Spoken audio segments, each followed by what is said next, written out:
Introduce it then. We're live. I think we're live. Right, this is the live watch along then. With me, Gaz, and him, the other one. This is Full Time Devils. How's it going, guys? It's Wayne Rooney's testimonial, so we're going to act all excited and happy for Wayne Rooney, one of Man United's greatest ever players. Howson, surely you agree? Yeah, I mean, the stats and the career he's had at Old Trafford has been fantastic, hasn't it? I do remember when he signed for us, I was mega excited, absolutely mega excited. It was a lot of money for a teenager, but it's turned out to be a bargain, hasn't it? We've had 12 very good years of him. He is at the end of his career now. That's why he's having a testimonial. But do you know what? I think he's earned it. He's done fantastic for us. It's been awesome, I think that Wayne Rooney, fair enough, there's an argument with things that have happened in the past. But if we're just looking at him in pure footballing ability and purely what he's done for Man United in terms of winning trophies, he's almost incomparable in a way. He has been brilliant, and it's like strikers come and go, don't they? But he has done. It's a testament to him how he's worked well with every single striker he's almost played with. Should I say? He's extremely unselfish. I think that's the one characteristic that you can point at him in his career, that he has always done whatever has been best for the team, and sometimes to the detriment of his own career and his own abilities and stuff like that. And you've got to commend that. You do have to commend that. And actually, I didn't really want to get into it ahead of his testimonial, but the two transfer requests, I actually support him in both of those. I think the first one where he said that we lacked ambition, I think we did. And I think a lot of us fans, I mean, if we'd have been around, if FullTimeDEVIls had been around in 2010, we'd have been saying, where's the ambition from the club? You've just sold Ronaldo for a world record fee. This is Manchester United. We should be going out and then bettering that or equaling that for somebody else. If Ronaldo's gone sound, let's get somebody else in for a crazy fee. And we didn't. We signed Overton for like $1 million. We signed Michael Owen on a free. And we signed Valencia for like 8, 9, 10 million, something along those lines. So, what can we do about that? I mean, the club did lack ambition. And whether he wanted to go or whatever, if he just questions the club's ambition, then I got no issues with that whatsoever, because I question the club's ambition.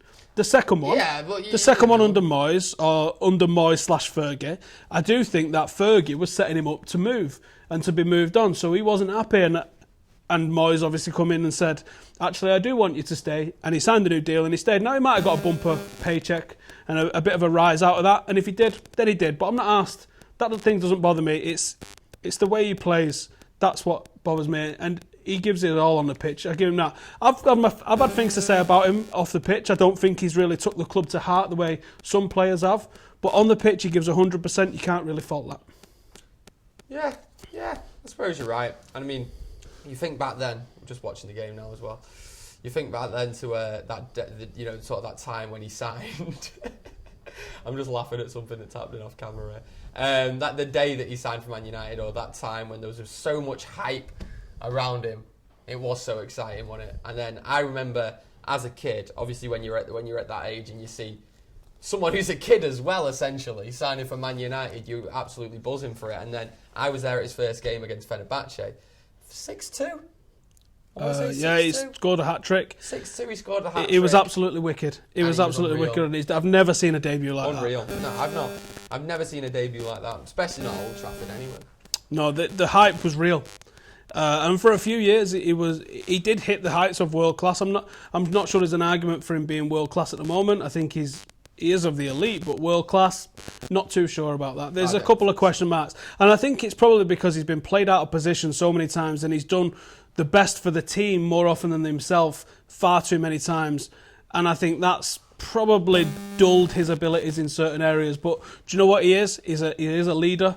And he is the best mate of everybody in the dressing room. You speak to any of the players and they all love Rooney. You look at stuff today, right, that they've been posting on Twitter, and just something like, even from Memphis, who's only been here a season, you know, a young lad from the Netherlands, and a player aging in his career, in his footballing sense, really.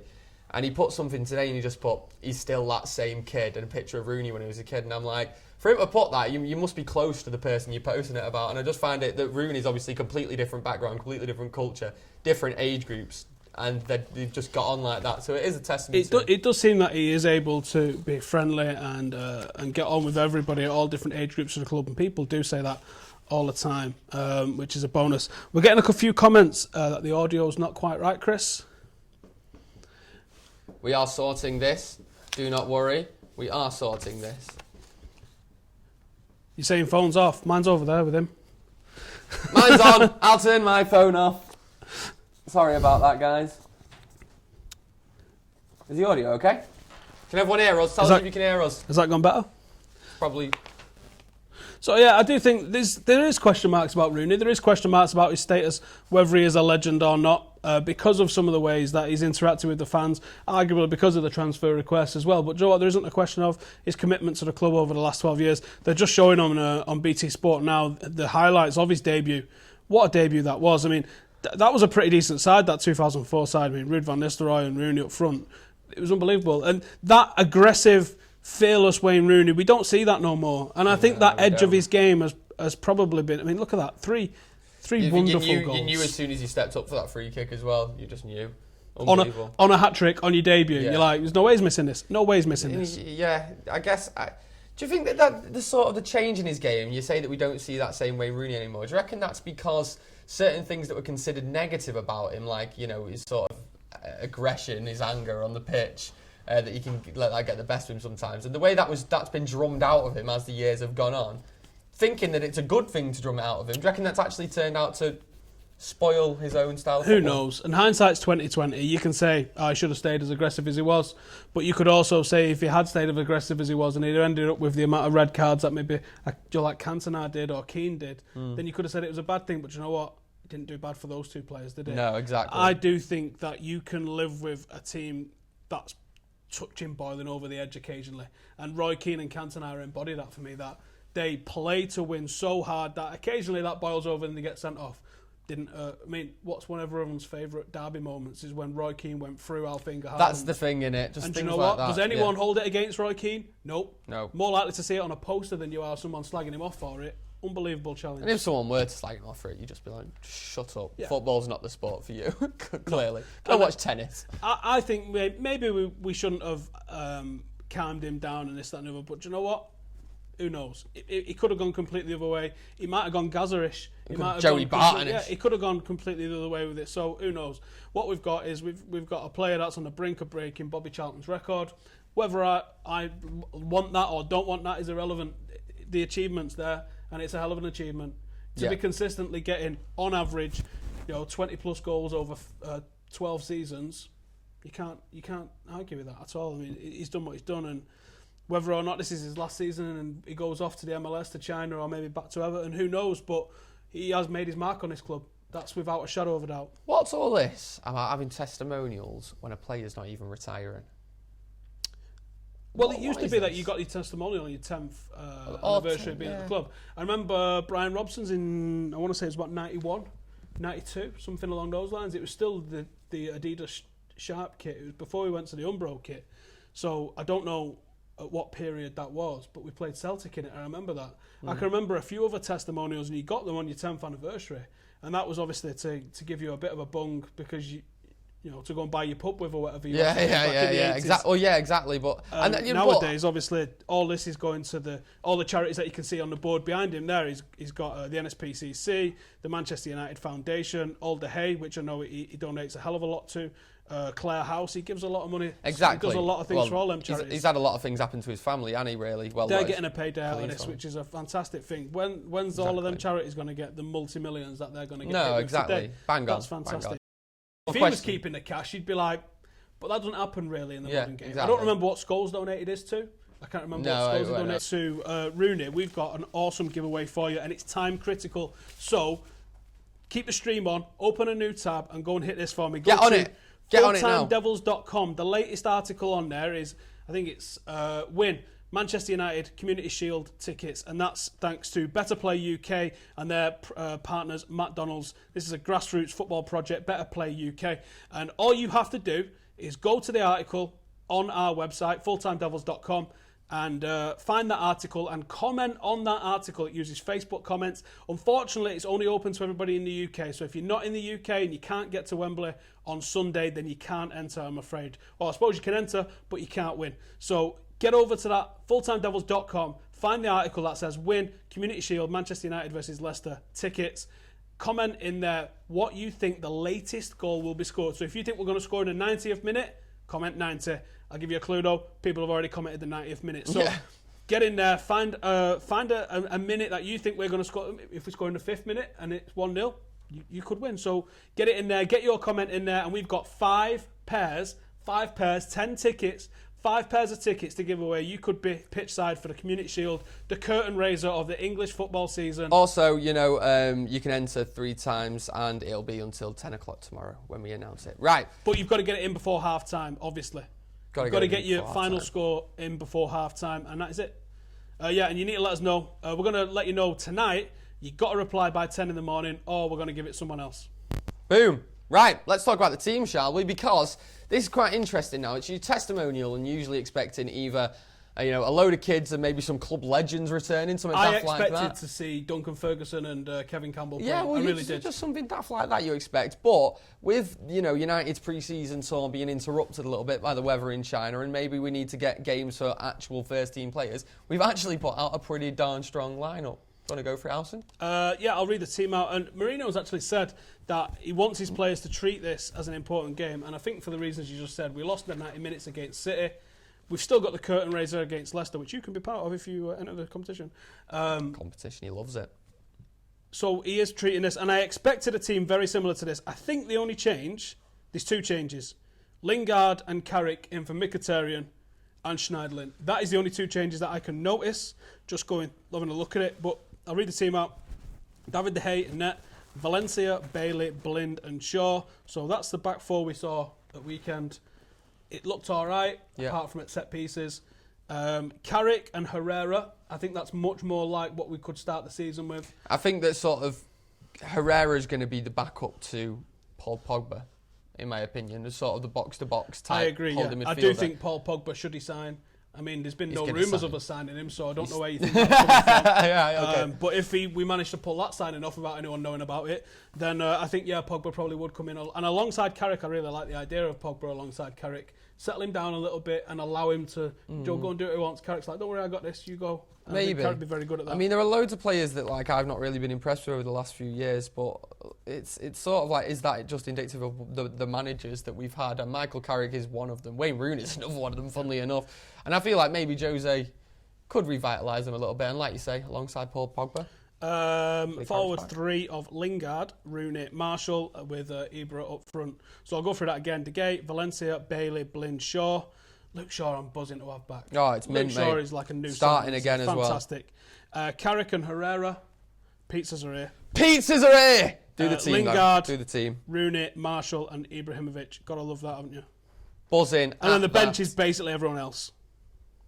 Right. Basically everybody else. And there isn't any. I mean, if you want the Everton team, it's Stecklenburg, Coleman, Baines, Morey, Stones, Holgate, McCarthy, Barry, Barkley, Delafeu and Lukaku. There's a couple of players in there that have been linked with United. Small injured. Baines used to get linked with us a lot. Stones is being linked with City.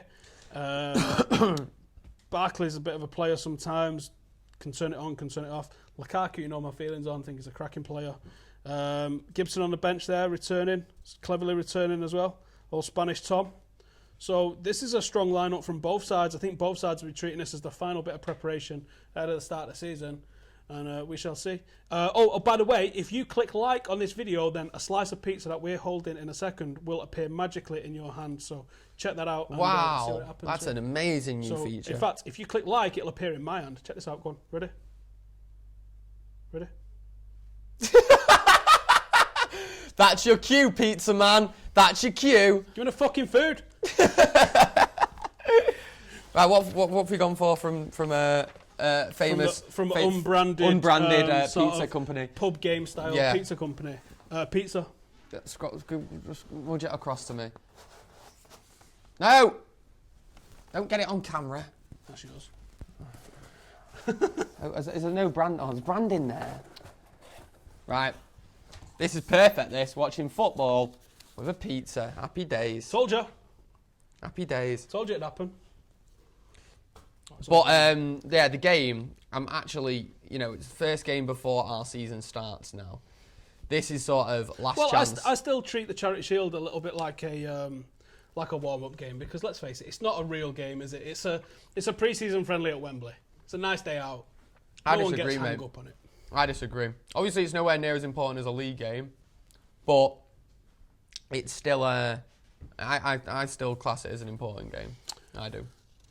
I like the Charity Shield, and I think he'll play a strong team for it as well. So we've got some stats here for you. We all love a good stat. Not as much as Squawker Dave, but there's some good stats here. Rooney at Everton, the first couple of years when he broke onto the scene. I mean, can we just talk about his goal against Arsenal? How about announcing yourself onto the scene in the Premier League? Unbelievable. David Seaman in net. Arsed. Check this out.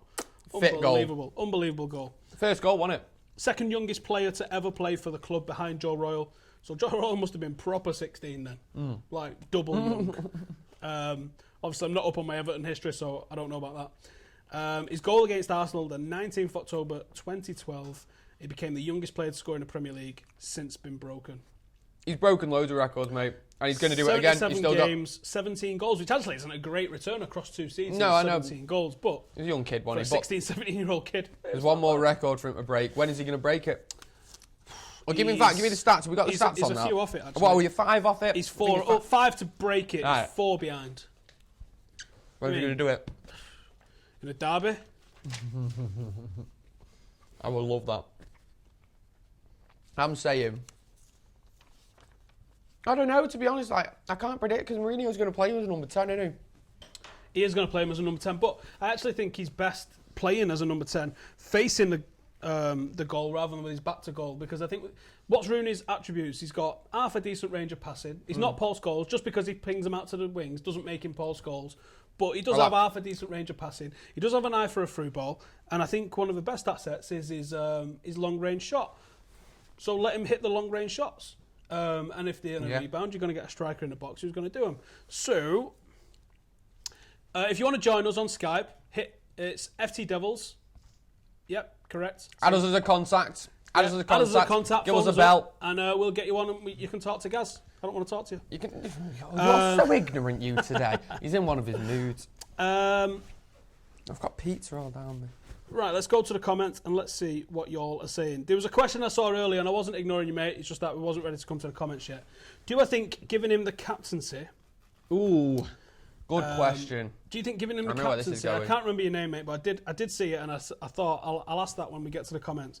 Do you think giving him the captaincy affected him? And I don't think it affected him. I think he was the obvious choice to make captain. And I think that's an issue at the club at the moment as well. I do think we're lacking in leaders at the club, but I do think Wayne Rooney is a leader. Absolutely. Yeah. Well, he's been at the club the longest. He knows the club, how things are going on there. But I don't think it's really hindered him. I mean, it's like I said before, I've said that he's not been great in the past few seasons, but who has? Well, we lack leaders. Yeah, no one's been great in the last 2 seasons. That was the reason that we was struggling, and that's the reason why we've come 4th and 5th and 7th prior to that, because we haven't been great. Right, let's get some questions. Full-time score will be Arsenal 0. That means 4-0. Just so we're all aware today, by the way. How many minutes left till kickoff? 11. Just so we're all aware today, like, I know that it's obviously interesting to see some players play, but they are going to let Rooney score. No, they're not. Yeah, they are. No, they're not. Yeah, they are. They're going to let Rooney score a hat trick tonight, I bet you.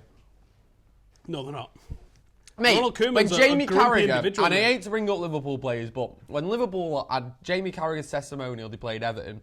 Jamie Carragher grew up an Everton fan, and he's never denied that. So what happened is the Everton player takes a dive in the box. Like, literally, the ref points the penalty, and then Jamie Carragher takes the penalty to score the goal for Everton. Both teams are going to be taking this quite seriously. There's a question here. Will Rashford go on to be the next Rooney? Well, by which means we'd have to sell him on to somebody else where he'd go on and achieve greater things, technically. But if you mean, is he going to stick around for 12 years and potentially break Wayne Rooney's record? I think they're different players. Completely different players. But if you're talking in terms of longevity, then we need to see what the lad is actually like as a person.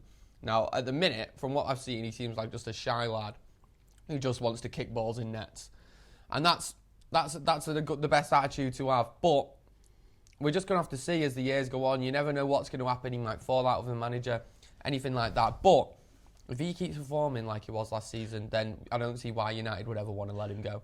And if United don't want to let him go, then probably Marcus Rashford, being a United fan from Manchester, won't want to go himself. there's a good question here. I've just lost it after it jumped up. Is it true that Rooney will play half United, half for Everton? I've not heard. And I'd be very shocked if actually... looking at it, looks like quite a serious friendly now. Serious friendly, I know that's a bit of an oxymoron, but looking like both teams are going to take this quite seriously, I don't think they'd be allowing him into the dressing room to get changed and then come out and play the tic-tacs and everything. I don't think that's going to happen. No, I'd be very surprised if he does play for Everton in this game. I think the option was there prior to like the City game going, but not anymore. I'd be very surprised if he does, but wouldn't rule it out. I think that, if it was like a normal testimonial where it don't really mean anything, then yeah, you would do. They're talking about the man Paul Pogba, which, by the way, because since I know people always want updates. What a goal that is, by the way. Oh, Paul Pogba. If you've got BT on at the same time as watching us, then you're seeing some of the spectacular goals. When was the last time we had someone striking a ball like that from midfield? I'm pregnant. But yeah, Paul Pogba, if you want an update on him, because I know that everyone does. Duncan Castles, who is a journalist, has basically said it's done. First person to say it's done. Oh, great. This is great, isn't it? So now Jake Humphries and Rio Ferdinand on BT Sport are talking to the person that we all want them to speak to and we all want the opinions of. Ollie Bears. Everyone's entitled to an opinion. How about that? Arse, mate. Unless you want to come on Full-Time Devils, you're welcome to come on Full-Time Devils, Ollie Mears. We'll have those views off you. Do you want to keep him going about the stats? Talk about his titles and stuff. He's got 5 titles. Let's have a look. For those who don't know, that's 5 more than Steven Gerrard has got. Banter. One European Cup. Let's have a look then. Yeah, 1 European Cup. Mate, Moscow. Right, where were you? Tell me. I was at the Palace Hotel with Arthur Manchester. Yeah. What was it like? Bouncing. Absolutely bouncing. What was it like when John Terry stepped up? I had one mate on my shoulder this side facing that way, and I had another mate on this shoulder facing that way, and I said, he's English, there's no way he's scoring this penalty. No, you didn't. 100%. And then I nearly knocked the guy that was on this shoulder out because I punched the sky as he missed it. I reckon I jumped, no lie, 300 foot in the air when he missed. Nice. Maybe 290, 300 might be pushing it, yeah. Nice. But I reckon I jumped about 290 foot in the air when he scored, when he missed it. Decent. Unbelievable. It was missing anyway before he slipped, but whatever. Do you want to know where I was? I know where he was. Do you really? Yeah. He was at Wivenshaw Baths. I was, how old was I? 14? I think I was 14 in Moscow, in the stadium. Sorry, I'm just choking on some food there. As soon as John Terry stepped up, I started crying. In fact, no, as soon as Ronaldo missed his penalty, I just started crying. Horrible. It wasn't... I didn't feel one... Even when Ronaldo missed, I wasn't nervous. And I actually spoke to Frank Lampard about Moscow in the summer last year. Was it in the summer? Might have been in January, actually. It was in the summer last year, talking to... Oh, we got a call up? Let's get to Skype then and chat to everyone, even though I'm choking on my own throat. Hello, who's there? Can we hear you? Can we hear you? How are you all doing? Can you hear me? I can hear someone very quietly. I can't hear anything. Can you guys hear me? Are you there? Who is it? Oh, I can see him here now. This is I can Simon see you, from man. Jamaica. I can't hear you. Can you hear me? Simon from Jamaica. Right, 1 second. Let me try my other earphone. That's what it might be. This is good, isn't it? Can you not hear it at all, Alison? Can't hear anything. Can you hear me? Sorry, mate. I can't hear you for some reason. I'm trying to sort it. Can you hear me now? Oh, hang on. Something's happening. Ta. Right, let's try this earphone. No better there. I've got absolutely nothing. Sorry Can you about guys that, hear me pal. better? Cheers for giving us a call. But I ain't getting you. Apparently my mic's a bit low, Chris. How can your mic be low? Don't know. If anyone There's can a few hear people you, who just put Gaz loads louder than Howson. that's just because I am loads louder than you. Oh, I know why that is. Go on. Frozen water. Oh, nice one. Sorry, mate, I can't hear you on the Skype call. I'm really sorry about that. Yeah, sorry about that, guys. But we are still doing Skype calls, so hopefully we can get someone on and can actually hear you. The match is about 2-3 minutes away. Players are probably out on the pitch at the moment. We're watching it through BT, and it's all the adverts at the moment for us. I'm just going through the comments to see if anyone has got any comments or questions for us, and we will hit you up. All them lot can hear him. If you guys can hear him, that's awesome. At least we know that's working. Well, yeah, if you guys can hear him, so we can't talk to him. Unfortunately, if you guys can hear him, then he can call us, give his opinion, see what you guys in the comments think, and then hopefully we can say something about it. What are the people in the comments saying, Alison?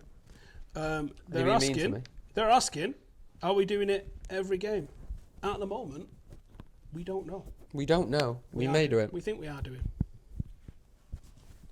Rooney or Giggs? Oh, what kind of questions are that? Giggs is the most decorated footballer to have ever walked the earth.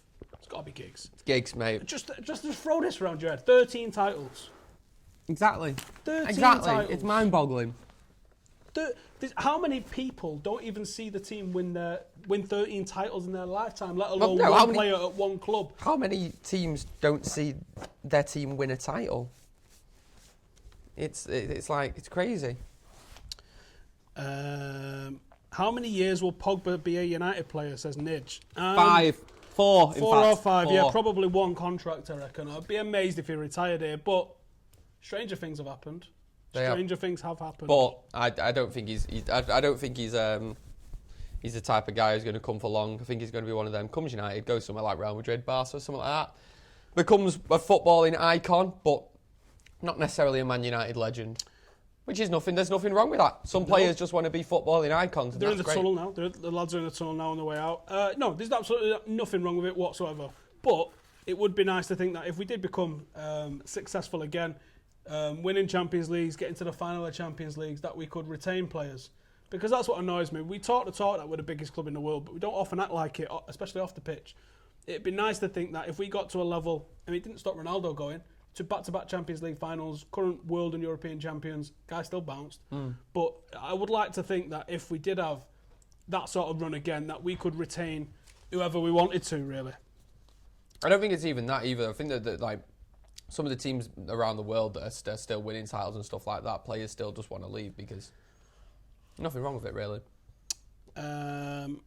What's your prediction for the game? I don't think anyone's taking the game. I mean, I know Mourinho says he's taking the game seriously, but for a testimonial and a pre-season friendly, I can't really bring myself to make any sort of prediction for it. The only thing I will say is that I want to see the same sort of movement that we saw against Galatasaray. If I see that, I'll be happy.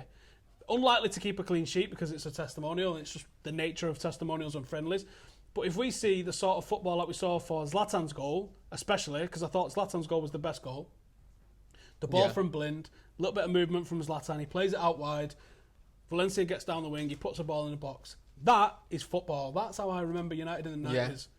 If we can replicate that over the course of a season, I'll be extremely happy. 4-2, I'm saying Rooney hat-trick.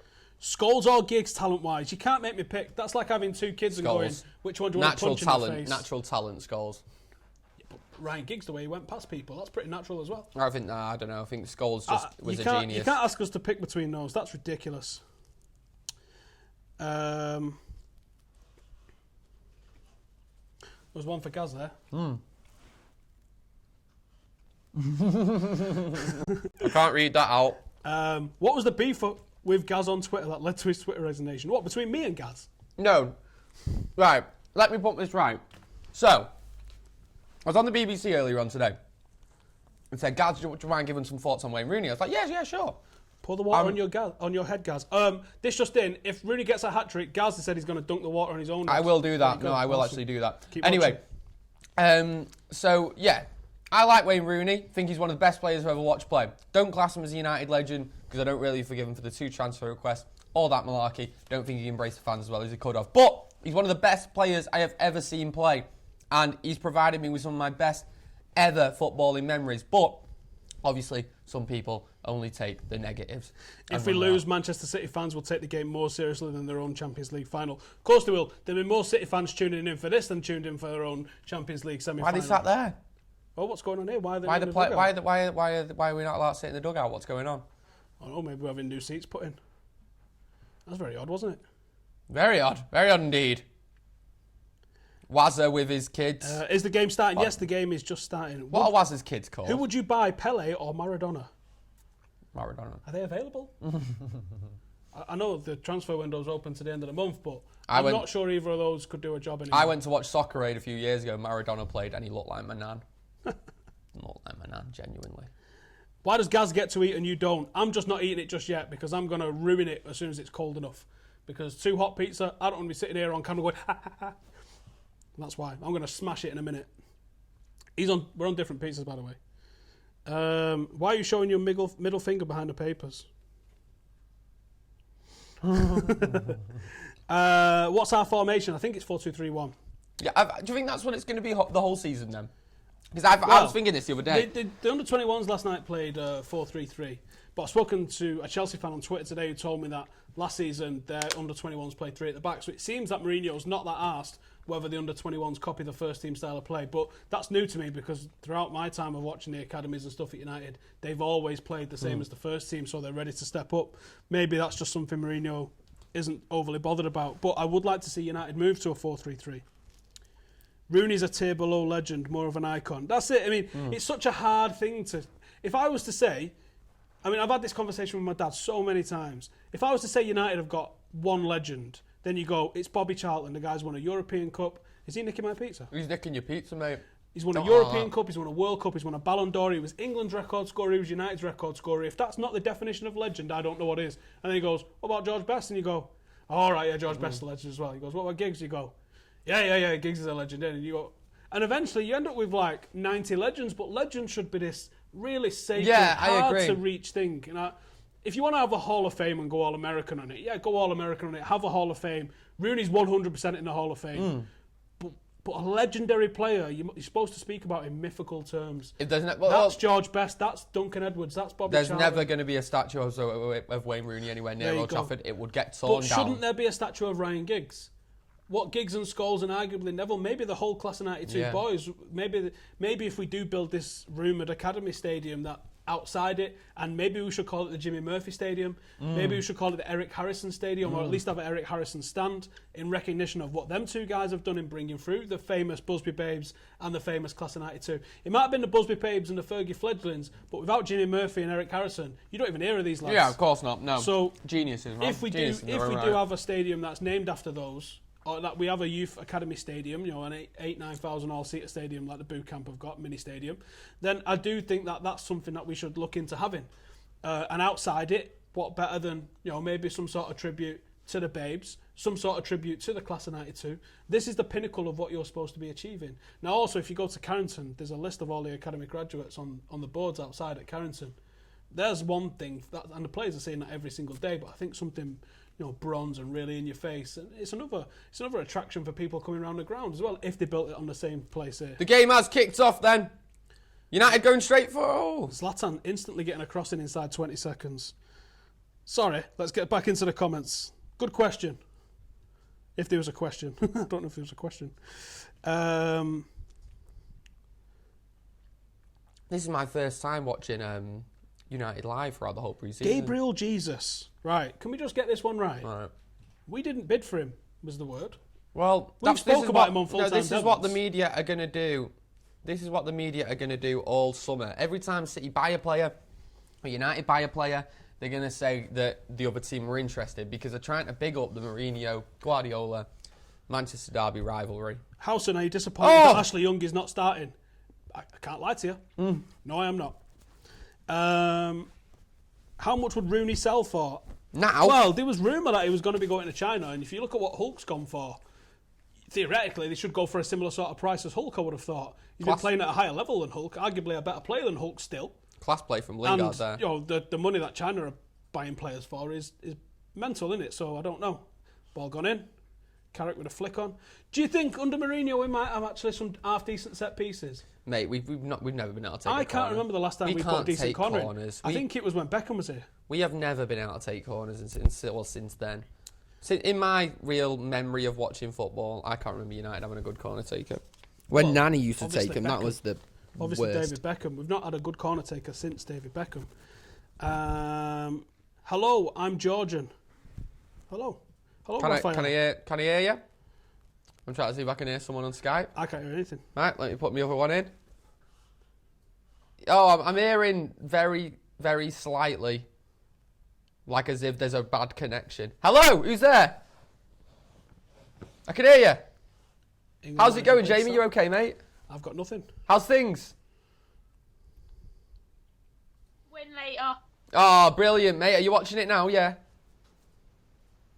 Yeah, I've got BT Sports ready up there. I've been Wicked. trying to call you for like 10 minutes since you did your first Skype call and I finally got on. Oh, it's okay, man. I'm glad to get you on. What do you think about Wayne Rooney then during your lifetime? How old are you, if you don't mind me asking, mate? Hello? Sorry, mate. We've lost you. I think we've lost you again, pal. These technical issues, I don't know what we're going to do. Someone's But I just can't put- hear you, mate, at the minute. Luke Dietrich, how you doing, mate? IR Canadian. IR Canadian. Oh, I'm sorry, mate. I'm sorry. Oh, I we've just got lost you on someone the in my ear. Skype call. Hello. Have you got it now? No, gone now. No, I've not got it. Do I think Moo's beef, I'm sure he means Mourinho, will continue with Pep this season? Do you think if it happens, if it continues? I'm not sure because it seems like Pep will almost coming here with his hands up ready to fight, like because Mourinho got to him last time, didn't Yeah, he? Let's not play any games. Mourinho really got to him. But I think Mourinho sort of tried to play it down. Oh. It just seems like gamesmanship from me. Yeah, it seems yeah. like Mourinho's like, no, you don't have to worry about me. He's got all the rest of the league to worry about. But I reckon come Derby Day, he's going to be just going. I straight think at that we're him. seeing a sort. Oh, have we got someone on? Right, I think I can hear you again now, mate. Are you there? I can't. Oh, how's it going, Jamie? You okay? I can hear you. Alison can't, but that's probably a good thing, to be honest. What do you think about Wayne Rooney then during your lifetime? What is he? What does he represent at United? Well- Hello. I've lost you again, mate. I'm really sorry, pal. I don't think I'll be able to do that. I can't hear you at all. Sorry about that, mate. Oh, let me get in the comments then. That's good. You're giving me a go. Let's see what everyone else has got to say. Someone says, who should be the captain of Man United? Whoa, David De Gea nearly getting kicked in the head early on there. Bosu Who should be the captain of Man United? Well, I'm guessing you're saying in the future. Bosu Mensah. Uh, Stream's Maybe gone. one day. It's not. Maybe one day. Oh my, that was awful. Was it Carrick? Dreadful. Right, Lukaku going through. God, he's massive in it, Lukaku. he's a brick outhouse, mate. Pogba is not coming to Man U because he feels offended that Zlatan can pay for his transfer in a week. Oh, I'm come sure. on, man. We put that to bed last week. Do you want me to throw some stats at you? Do you want me to blind you with science? Right, United don't get a penny unless we sell 3 million shirts. That's why Adidas paid us 75 million up front. And then we get paid on top of what we sell over 3 million. Last season we sold 2.996 million shirts, right? So, just if we sell over 3 million shirts, then we're going to start getting some money for it. Let's assume that we sell 1 million shirts. How much do you reckon we get per shirt? No idea. 4 or 5 quid per shirt. Right, Because Ace. the manufacturer's taking most of it. The retailer who actually sells it in their shop is getting a massive chunk of it. And our home shirt only came out last Saturday. And it was last week that they were saying that this stat of us selling £76 million worth of shirts. That would have meant we sent nearly 2 million football shirts in a week where we only had the away kit on sale. Where we're about to sign Paul Pogba. There's loads of people. Jadon's hanging out for Pogba to come so he can get Pogba on his shirt. Comment here from Harrison Adair there, just saying as well, it's just saying Man City for life, go Man City. That's clearly a bloke who started supporting City within the next 5 years. Well done, mate. Aren't you a good football fan? Right, let's get back to the game, eh? Let's talk about it. The way we've started, it's been a bit of. It's still no, I don't think it is manic. I think it's still very much a training game. It's we can't hear what the atmosphere is like. I can't imagine it's rocking. I imagine it's full of durs. And I don't mean durs in terms of people. I mean like actual durs that you can buy outside. I bet there's just like a big Yeah. So Yeah, the countdown brigade will be there, won't they, today? You know, like in Carling Cup games when loads of kids come because they get free tickets to school. 5, 4. Oh, Come on now. starting Stop it. 11 on Sunday. Will Pogba play? No, I would be amazed even if Pogba is here by weekend. I'd be amazed if he got more than 5 minutes. I think he'll miss the first game of Yeah. the season, either in the Premiership, to be honest. Pogo should join at 100 million. Should we get Draxler? No, I don't think we should get Draxler. I said I think we're going to move to a 4-3-3 again. That's another number 10. They've announced he's not for sale anyway, aren't they? Have they? Yeah, Draxler's We not are for still sale. doing Skype. Adam Wilson at the moment doesn't appear to be working though, so we're working on getting that fixed. So probably best not to call us on Skype at the minute until we can get it fixed. We will shout you. Do I think United can win the league title? Yeah, I we think can if Pogba win it. comes, I I make don't us think we're getting it. favourites to win the league title, let alone can we? By the looks of it, Skype has completely crapped out on us, so we, for the time being at least, will not be taking Skype calls. Remember, there is still 37 minutes or so left to get your score prediction, or the prediction for the last goal, the time of the last goal, 70 minute, 80 minute, 81 minute, whatever you want to put, on FullTimeDevils.com. So hit FullTimeDevils.com, find the article that says win Charity Shield tickets, Community Shield tickets. We've got 5 pairs to give away. So that's you and your missus, you and your fella, you and your best mate, you and your old man, your mum, whoever you want to take. We've got 5 pairs to give away. So whatever the time of the last goal is, I mean, we might score right now and that might be the last goal. So you've got till half time to get it in. Go get them in, go win yourself some tickets and then come and see us on Sunday at the game. Valencia, right back, what do you think? He's a very... Will Mourinho like him there? Like, it's one of them where I feel like he has the potential to be something good in that position, but far too many times under David Moyes in particular, we conceded because Valencia was at right back. Right, there's 2 cracking comments here that I have to address, and I'll come back to you with Valencia at right back. And he's not a right back, that's the problem. Yeah. I think he does a job at right back, but again, he's not a right yeah. back. Gaz, will you be appearing on Away Day Sleepers on Sunday? Yeah, I will be trying my best to appear on Away Day Sleepers on Sunday. Gaz is banned from drinking on away days, everybody. Yeah, I'm not allowed. I piss in the coach and stuff. And there was another one that I just saw, which was... I can't find it now. Sorry, everybody. I had another really good question.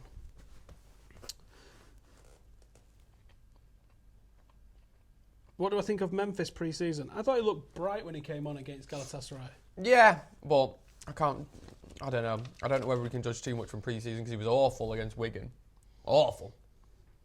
I would love nothing more than Memphis to prove us all wrong I this thought season, Ibrahimovic including doesn't me. like Mourinho, says Dr. Games. What? No, clearly doesn't. Doesn't like Guardiola. Yeah, maybe he got it mixed up. Yeah, he Loves likes Mourinho. He said he'd die for him. He said he'd die for Mourinho. Here we go. This might be a bit of a move. What's going on here? I wonder what the atmosphere is like whenever Rooney gets a touch of the ball. Oh, yeah, they'll all be just... Shoot! Yeah. So there we go. Get some questions in the comments for us, everybody. Get your favourite memories of Wayne Rooney in as well. We'll read some of those out. Now, I'm surprised he'd give that as offside. I thought we'd be seeing things like that today. Like when he's offside, he'd let Rooney off for it. I think you're expecting a kick about at Yeah. training. It's not really going to be that. Any expectation of Memphis making the team this season? Yeah, definitely, yeah. He's going to get a shot, and if he performs, he's going to stay there. That's what it's going to be, I think. Do you think Marshall could really blossom as he has better service down the left in Shaw? He's already blossomed. Luke Shaw, I can't even put into words, I think, what he's going to bring back to the team. I fancy Luke Shaw. But the players are sat on the bench. Just Mourinho isn't. It's a I strange think they're back cat, now. James or Payet? No, I haven't ate my pizza. Let me get some pizza. Do the comments while I eat. I will do the comments while you eat. I'm getting pizza like all down my clothes, but... Oh, the topping fell off. Oh, I hate when that happens. The worst.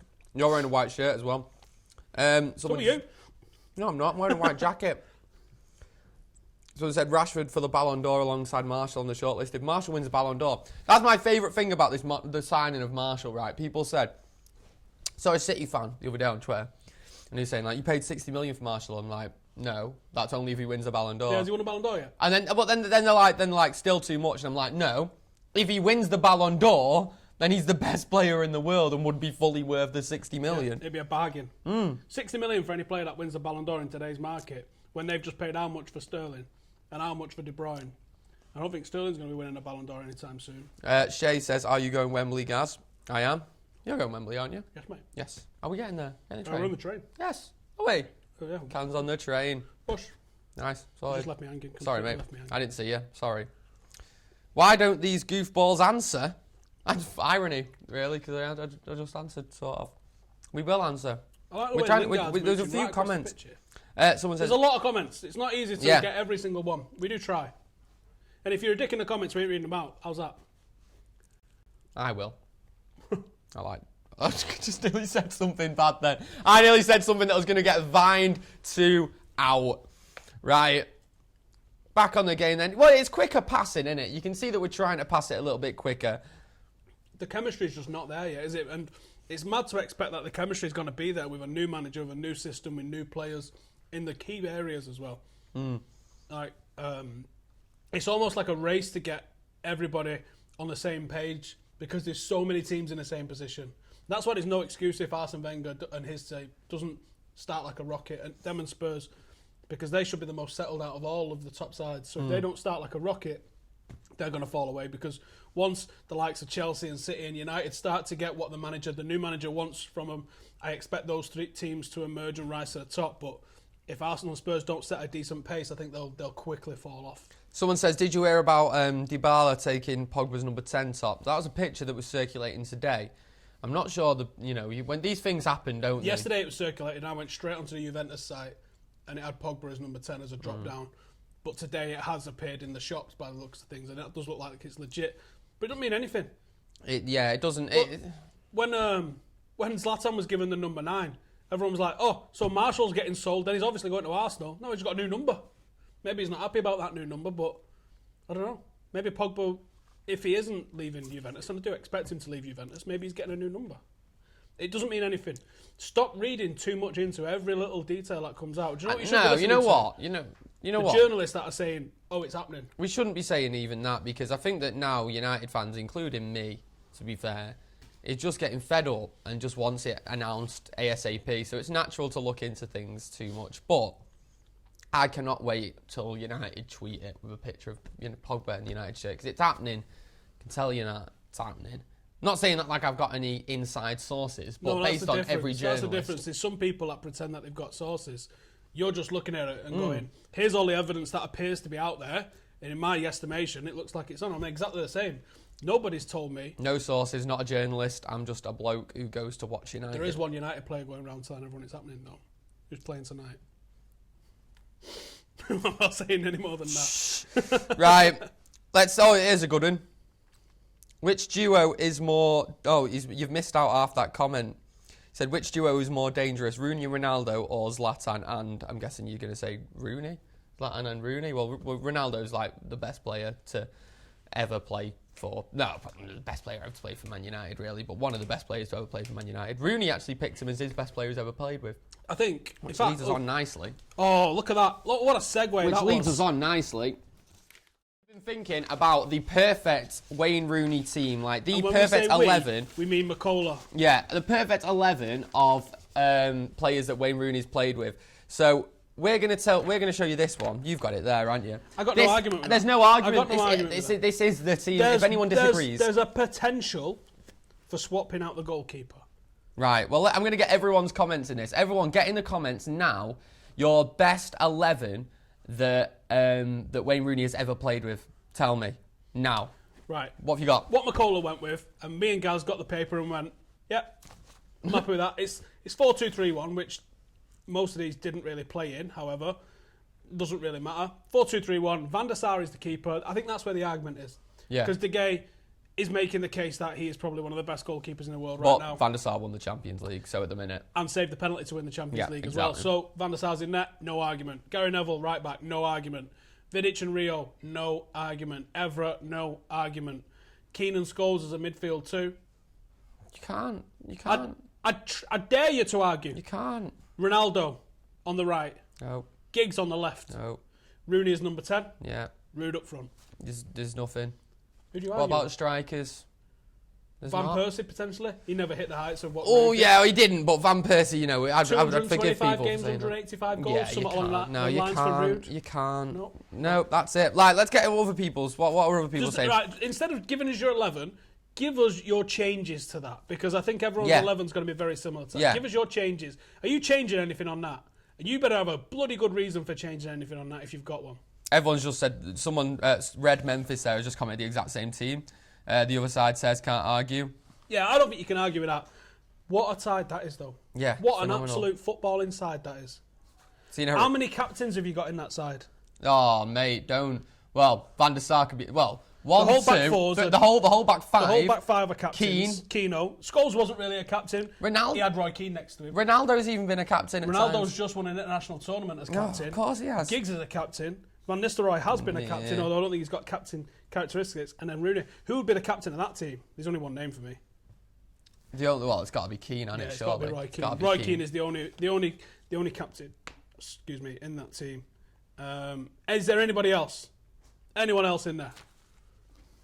Anyone in the comments? Anyone got any ideas? I'm just getting someone says Van Nistelrooy out, Solskjaer in. Not while Rooney was playing with him. And even so, Solskjaer was never Solskjaer near was the quality. Was never the reserve manager by 2007, so no, I can't agree on that one. Fellaini for Scholes. Obviously, yeah. Someone says Tevez instead of Van Nistelrooy. What? Nope. No, sorry, mate. No, the stats alone for what Van Nistelrooy did in such... Van Nistelrooy, shit goals all over the place, didn't Jimmy V has commented Cantona. Do you want to tell him or should I? Right, these are Cantona players. retired in 1997. These are players. And I cried. These are players that Wayne Rooney has played with. In fact, I will even include England players. If you want to be the guy who comments saying Steven Gerrard, you can be that guy. Yeah, go ahead. Do it. Nobody. There's nobody in that. There's a few names, but they're all pretty. I'm Berbatov. No. Someone's saying Beckham. What, guys, these are players that Wayne Rooney has played with. Well, we did play with him at England. Oh, he did, yeah. But he did. Do Sorry. you have the Ballon d'Or winning Ronaldo at the time? I think 2004 onwards was the twilight of Beckham's career. This wasn't peak Beckham. Peak Beckham when Beckham came second in the Ballon d'Or and should have won it. Because for me, here's what happened, right? The United vote got split because in 1999, who'd you put your vote on? Did you put it on Schmeichel? Did you put it on Stam? Did you put it on Keane, Scholes, Giggs, York, Cole? Who'd you put the United vote on? And Beckham came second in the Ballon d'Or votings. Now you think if he was the only one that was up for it, he'd have moonwalked it. He would have absolutely moonwalked it, Shimon. Yeah. Right? He would have smoked it, but he came second to Rivaldo. Now, you tell me, in the modern era, when a player ever wins a Ballon d'Or and doesn't get out of his Champions League group. Yeah, exactly. That doesn't happen. Exactly. You've got to win the thing Yeah. or be finalists, which is what's happened with Beckham, with Ronaldo year in, year out. They've been finalists. They've been absolute goal machines. Rivaldo won the Ballon d'Or with a Barcelona team that couldn't beat United and didn't get out of the group because obviously Bayern Munich and Manchester United advanced from that group, making the final in 1999. David Beckham, criminally underrated even by United fans. Because he was just super famous. He was that famous because he was that good. This is the thing with David Beckham. No one was there. How he's become underrated. And it sounds ridiculous because he's the most famous footballer ever in the world. People downplay his ability and upplay his celebrity. That's the David problem. Beckham, the celebrity, has took over David Beckham, the footballer. And just the other day, I watched a video, all of Beckham's free kicks he scored for Man United. And obviously you're like, wow, unbelievable. But then from there, I watched all of David Beckham's assists for Man United. And it's just phenomenal. Absolutely world-class, top of his game. One of the best players ever played. There used to be a video on YouTube, which I used to watch, every day. And it was called Beckham, Goals, Assists and Key Passes, 98-99. And it's 16 minutes long or something. I could only watch that video once a day though, otherwise I started to get friction burn. Anyway, let's get into the comments a little bit now. Do you know what I've always said? What is the mark of a great player? And it's the impact you can have on a game, right? And then the greater the player, the greater the game. So the biggest games, the biggest stages, are you able to perform an impact on games, right? Just look at the 1999 season. Sorry, Let's mate. go back in reverse. Zlatan has just tried the outrageous there. It's not come off, but right, go on. So let's go back in reverse order of the 99 season, okay? The final. Who puts the crosses in? Exactly, Right, yeah. let's just leave it at that. The semi-final in Turin. You remember it for Keano getting the yellow card, for Scholes getting the yellow card. Who put the cross in for Roy Keane's header? Who put the ball in for Andy Cole to score? Only one man. David Beckham, right? He won us it. He won us a treble. David Beckham won us a treble. The 99 FA Cup, everyone remembers Ryan Giggs' solo run. They all forget the world-class finish that Beckham had in the first half, though. What was the Premier League game that won us it? Was it against Tottenham? Against Tottenham, And Beckham scored. Unbelievable goal. Great finish that as well. One of his best. Quarterfinals against Inter Milan. He put it on a sixpence for Dwight York to knock him in twice. Like, the bigger the game, the bigger the stage. The goal against Barcelona at home. The free kicks that he scored throughout the whole season. The ball that he put in for the comeback against Liverpool, which started that run, which went right through to the end of the season. people really underestimate or forget the impact that David Beckham had, because when you think 99, the players that come to the fore are Solskjaer for the goal in the final, Roy Keane for his performance in Turin, York and Cole for their partnership over the length of a season, York getting the golden boot. That's the sort of things that you think of for that season. You remember Schmeichel lifting the cup up at the end. These are the moments that you remember, and you don't remember the contribution that David Beckham had. And David Beckham was the best player in the world in 99. Anyway, though. Simple as that. Enough about Beckham. You're right, what you're saying. Get in the comments, mate. Let's talk about Wayne Rooney, shall we? It's his night tonight. His testimonial. Been one of United's best ever players. I'm sure you'll agree. Would you say that... we won the double in 2008. I know it's not the same as the treble, but would you say that Wayne Rooney deserves to be spoken about in the same breaths as some of those treble winners then, in terms of ability? I don't think that the 2008 season was as good as the 99 season, obviously for obvious reasons. It was a hell of a season. Yeah. And we nearly replicated it the following season, which we didn't do in 99. Where did we go in the FA Cup that season, 08? We lost to Portsmouth at home. We should have had a penalty. Bullshit penalty decision. We was on for a treble again. These are the fine margins that define seasons. And there was also, was it that season, or it might have been the season after, we nearly won all of our games at home and we lost one game to Newcastle and it was 1-0 and it was a penalty. And it was an unbelievable challenge from Rio Ferdinand. Perfect challenge. And he gave it as a penalty. Otherwise, we'd have gone a full season. I am loving Zlatan Ibrahimovic today. I am loving Zlatan Ibrahimovic. Whenever he gets it, he's always just wanting to toy with whoever's in front of him, and I'm liking it. And I hope he does it in the Premiership. I hope he tries it in the Premiership. And I think he will. Rooney, decent ball in. What's going on with the comments? Bex and Ruud van Nistelrooy partnership. That's it. I mean, the pure crossing ability of Beckham. That was a man that wasn't athletically gifted. Wasn't that fast? No, it wasn't. I think I seen him beat 2 players. Yeah, beat 2 players in his whole career at United, I think.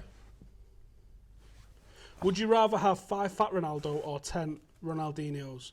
For me, original Ronaldo, and I call him original Ronaldo out of respect, because even when he was fat, he was mint. yeah. Do you hear that about he was at the World Cup. You heard that about Adriano? Yeah, he's real? ghetto, man. But from whose corner? Oh, I didn't see that. I don't know what the rest of the comment was. Leroy Sané is better than Marshall, and the drugs are strong where you're from, son. Zlatan Ibrahimovic there. Brilliant. Memphis in or out, in the squad 100%. Probably shouldn't be starting just yet, though. I'm a Bayern fan. I absolutely hated Bex in 99. I can imagine. I can imagine if you're a Bayern Munich fan, that's got to hurt. Supposedly, Dortmund have got a Solskjaer 1999 shirt in their museum. Really? Supposedly. Can anyone confirm that? That's what I've heard. I don't know if that's correct. Frank Lampard was better than Beckham. I have no words for your level of stupidity, mate. I think that obviously Frank Lampard wasn't better than Beckham, but Frank Lampard was a very good player. And I think that Frank Lampard is one of the best midfielders to ever play in the Premier League. However, there is no comparison to Lampard and Scholes. There is also no comparison from Gerrard to Lampard. Lampard was far better than Steven Gerrard. Far better. In my opinion. I spoke to Lampard, I think it was last summer. You did? Was it last summer or summer before? I think, when did Luke Shaw sign? Summer before. Wasn't last summer, was it? Long ago? Yeah. Yeah, 2 summers ago. Sorry. So 2 summers ago. I seen Lampard in the Lowry. And we sat down, had a drink. I was with Jayden. And Jayden goes, can I go talk to him? I said, yeah, go, be polite. And Jayden's his son, by the way, if you don't know. Yeah, not just a midget that I carry around. So I said, go and speak to him if you want. And Lampard spoke to Jayden for about half an hour. It didn't look like he was flustered, but he didn't have to do that. He could have answered him a couple of questions and then gone back. He was messing about with an iPad and a glass of wine, right? But he was speaking to Jayden. Jayden's a centre mid, and he was asking him all sorts of mad questions, and he was talking about his England career with him. Jayden loves England in a way that us older United fans have fell out of a little bit. I like England, but I don't. He was talking to him a lot about that, and then I'm obviously sort of watching what's going on with him. They're only a few feet away from us, and he goes, "Is that your dad?" to him, and he said, "Yeah," and he said, I bet he remembers 2008, doesn't he? So I was like, well, that's my cue to go over and take the piss a little bit. So I walked over, and do you know what? It was that sound. I couldn't take the piss. I wanted to take the piss about, haha, your mate Terry slipped over, but I couldn't. So I said, oh, what was that about 2008? And he goes, oh, just telling you, lad. He said, like, what was it like in 2008? And I thought, what can I say? The guy's being really nice to my son. I can't rip him. So I just said, do you know what? I knew Anelka was missing that penalty when he walked up, and Lampard went, so did I. And then he told us a little bit. Hi guys, Adam here. I am joined by the man I consider in the final. I imagine that's a killer blow for him. But It was the most typical Lampard goal I've ever seen in my life, though. Slip. Seriously. Seriously. So I think I got a lot of respect for Lampard off the back of that. He didn't need to be so cool like that, and I couldn't rip him. No. He was such a sound bloke, so hats off Lampard. He was playing for City at the time, or he was just about to sign for City. So yeah, it probably was 2 years ago. So absolutely fair play to him. So I think, are we going to... Wow, we just went to a bit... We just went to a spoiler then of Macola. Spoiler. Spoiler alert. What was that? We've got a quick VT of Macola, green screened, pretending that he's with Rio Ferdinand. Check this out. Are we ready to go on that one? Let's play this. I want to see it. Let's play it. We can't hear We're it. going to try and play it. greatest centre-back I've seen with these eyes. How you doing, Rio man? Ferdinand, nice to meet you, Rio. Full-time Devils. Man United fans always want to know.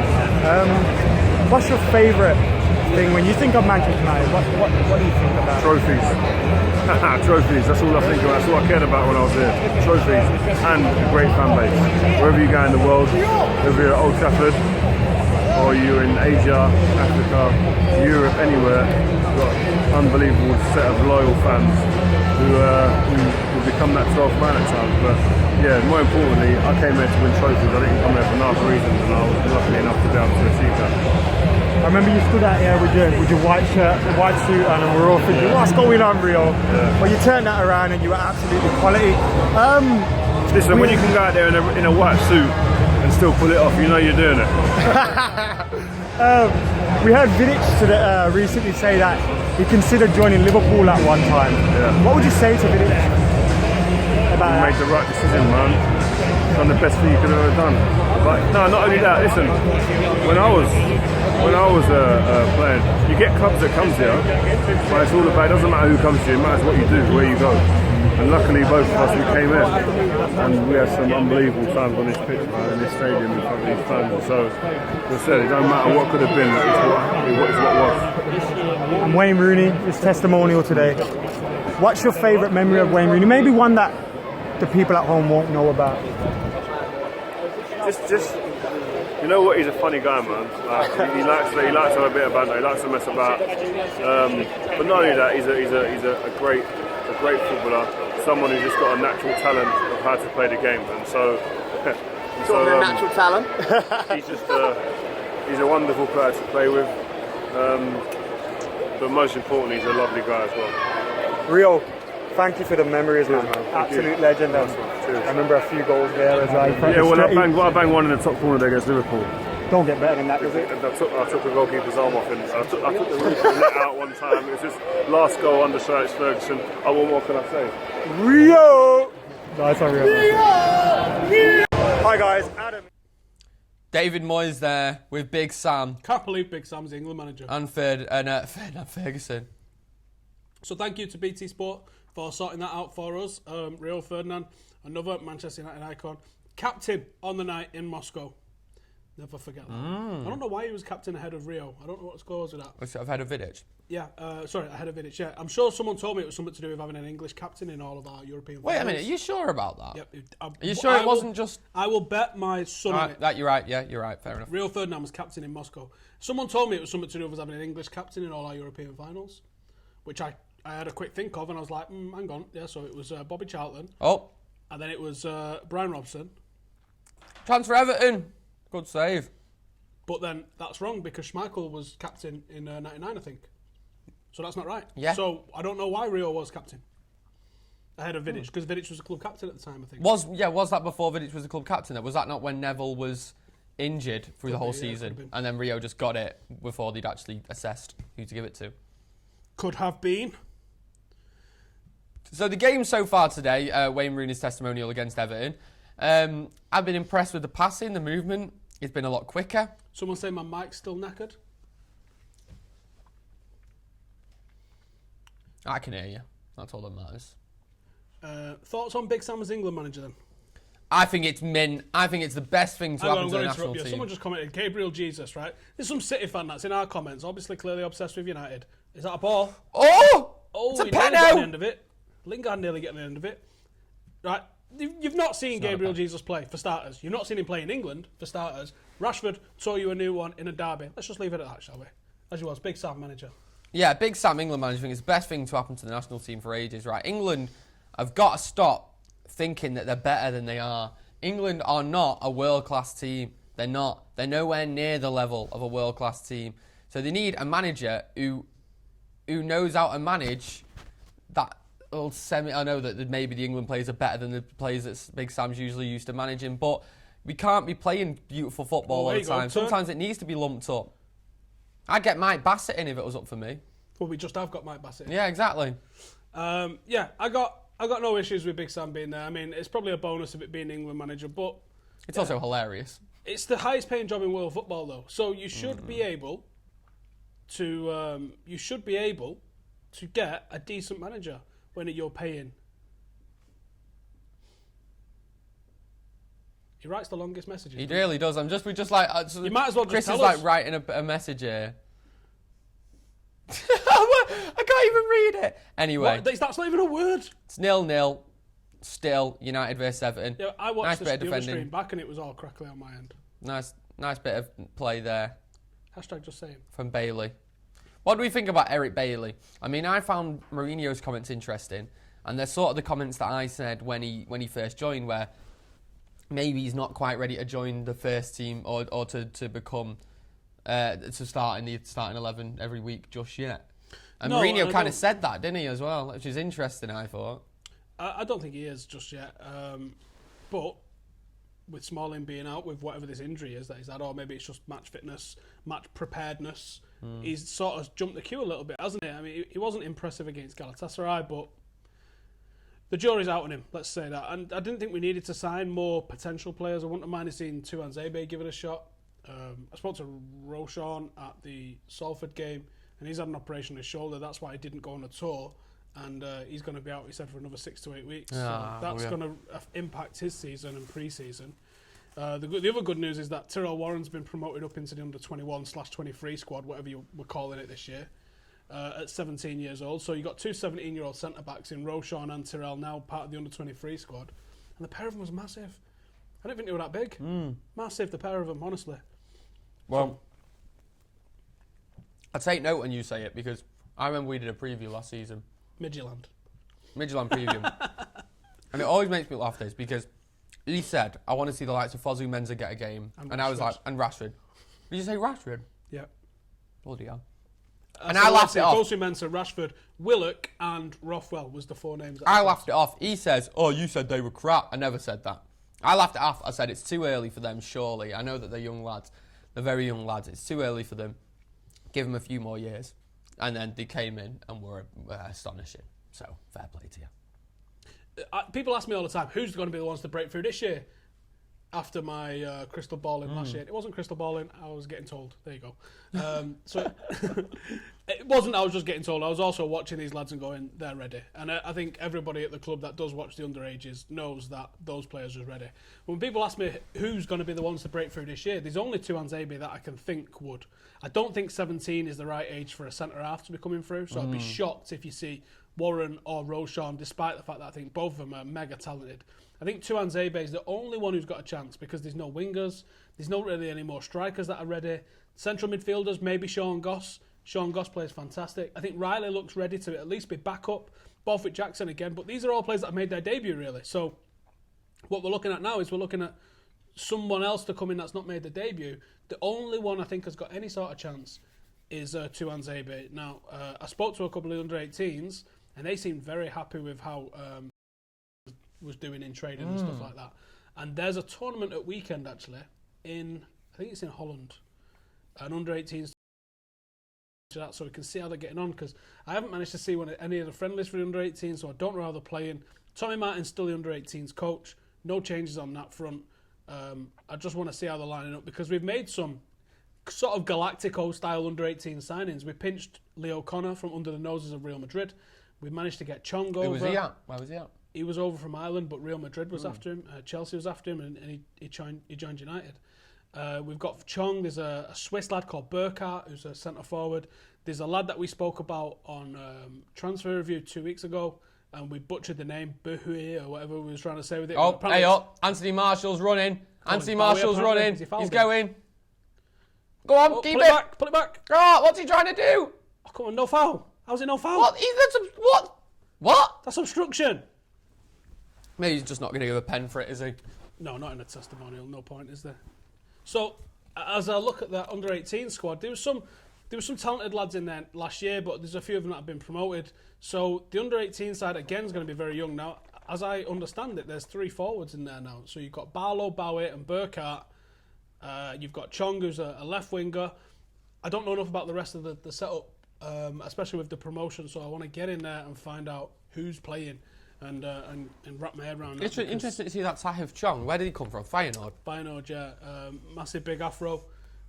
He looks like he's fairly skinny, but he's actually a pretty built lad. He's a big old lad. Like we've supposedly signed Fosu Mensah's brother, who I think is called Paul Fosu Mensah. No way. From Ajax as well, yeah.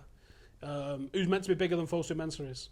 Can you believe that? Oh my God, I'm not having that. 15 or 16 Why don't you years? join WWE? That's where the money Bigger is. than Fosu Mensah.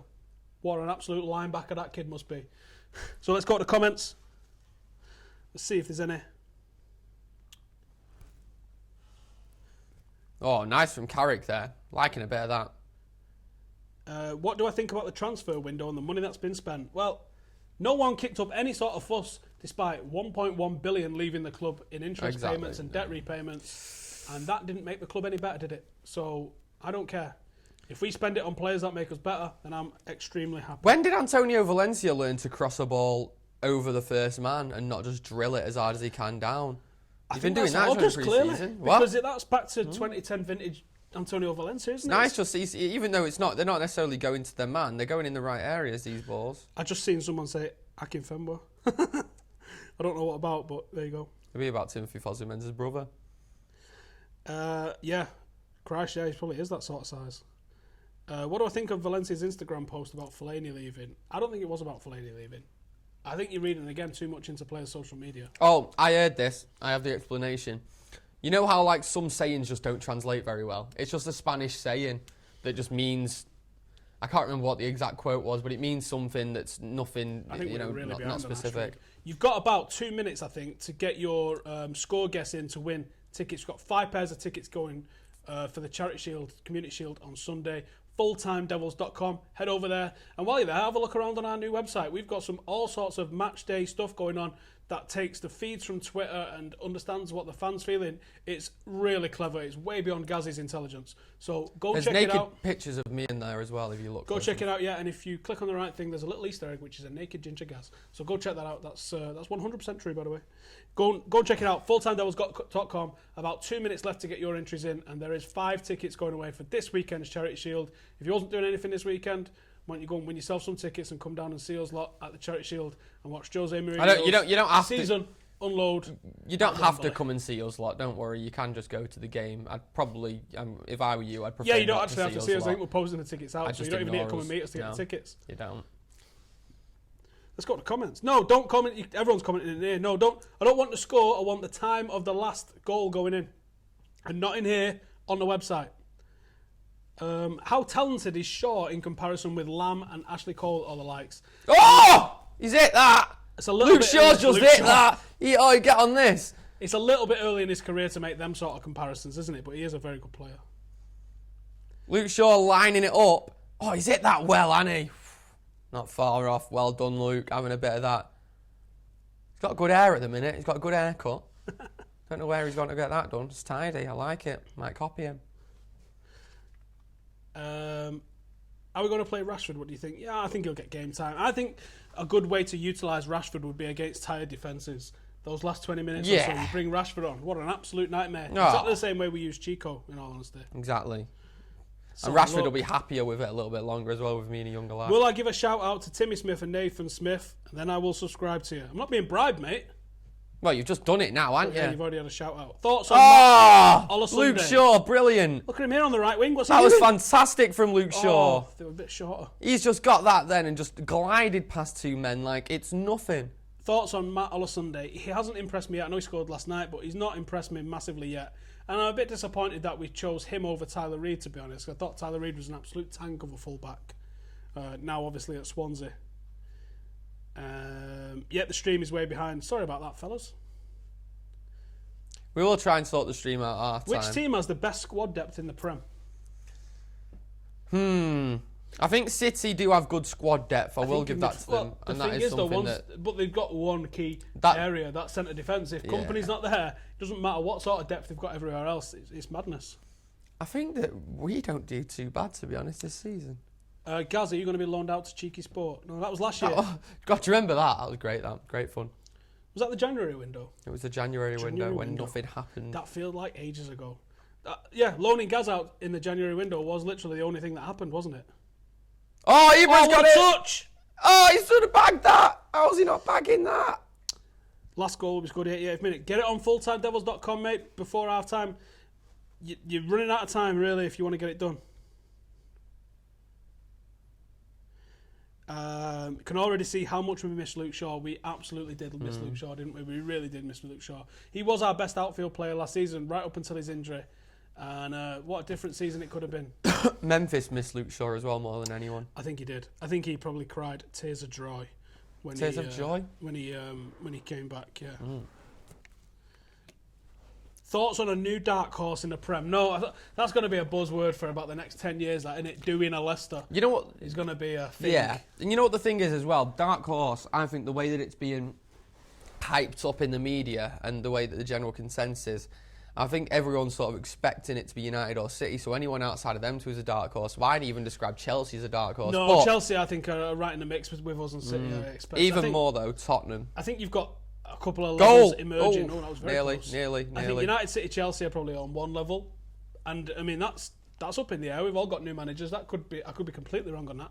I think Tottenham and Arsenal are on a similar level. Yeah. And I would expect them to fall off unless Arsenal do some big business with maybe even a Lacazette or someone like that. But this is the funny thing about Wenger. He's just got a massive inability to sign a new style of footballer. He's got about 27 central attacking midfielders. Everyone's in the same sort of mould. So that's why his teams never have got a plan B. They've never got any sort of evolution about them. Arsene Wenger don't want to win the league. Yeah, he doesn't, clearly. Oh, Valencia, mate, taking on his man. I'm liking it. He gets took out, but he took on his man well. Valencia's looking like a different player this pre-season. He's crossing I'm impressed with, yeah. It really is like back to the old school with him, isn't it? Score prediction versus Leicester. I don't know, to be honest. Again, it's another friendly, isn't it? It's so hard to judge. 2-1. And I've not seen as much of the movement as I expected tonight, although we are doing Zlatan's been brilliant. Way more movement than we did under Van Gaal. This is Van Gaal-ish, isn't it? But look at the movement into the box. Yeah, exactly. That's so different. Oh, no, it's a lot quicker. It's a lot better. It's Old Trafford, lads. Why do you think we'd be scoring first half? No, it's carried over. No, the curse. The curse is back. Who's making the top four in order? I think once we land Paul Pogba, it's going to be the Reds of Manchester, followed by the Blues of London, followed by the Blues of Stockport, followed by the Reds of North London. I reckon that's how it's going down. United, City, Chelsea, Tottenham. I think Chelsea get above them. I think Conte's tactically a better manager. I think he's more flexible, and I think that's the difference. I think Conte is more flexible than Pep, and Pep's going to proper struggle. It's half time then. Let's talk about Wayne Rooney. This is the man of the moment. It's his day.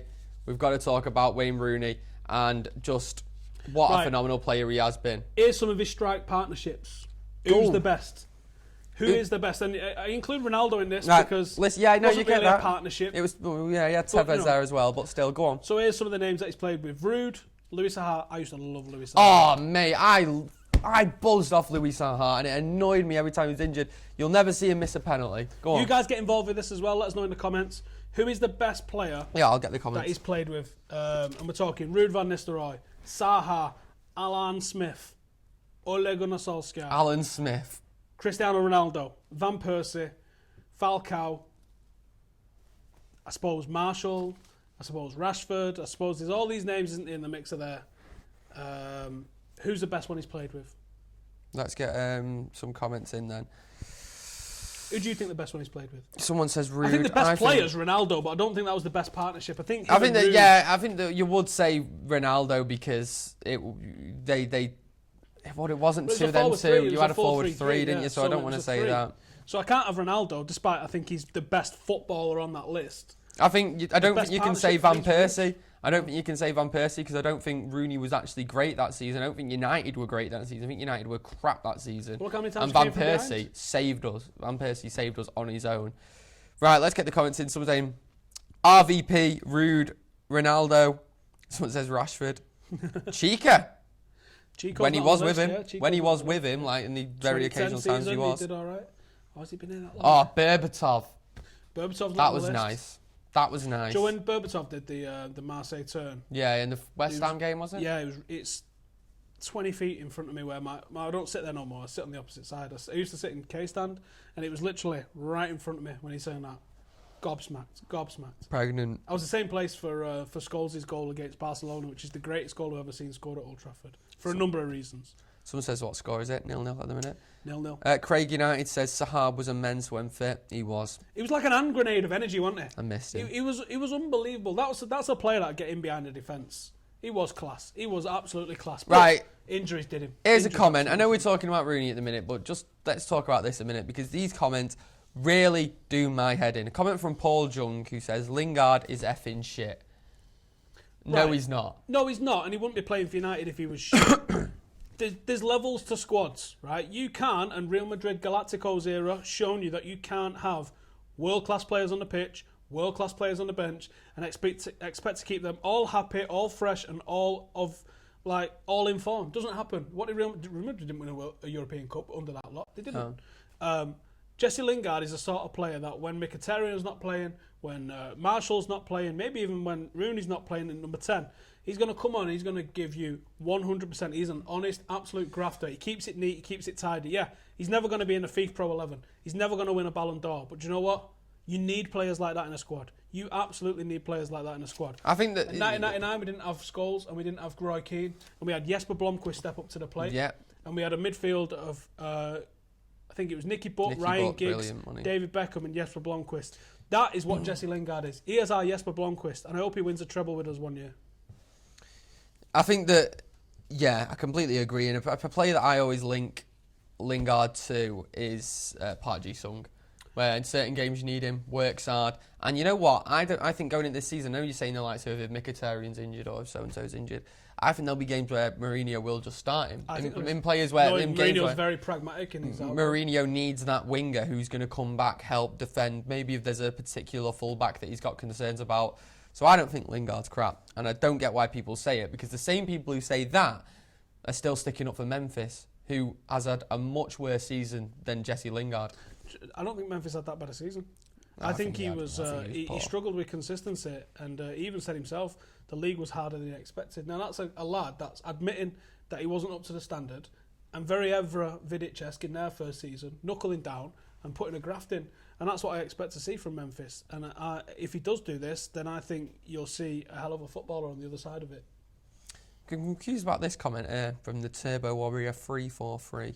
Gaz, world-class players that can play average, or youngsters that can play excellent. What do you mean by that? I have no idea. No idea, mate. Sorry, no idea.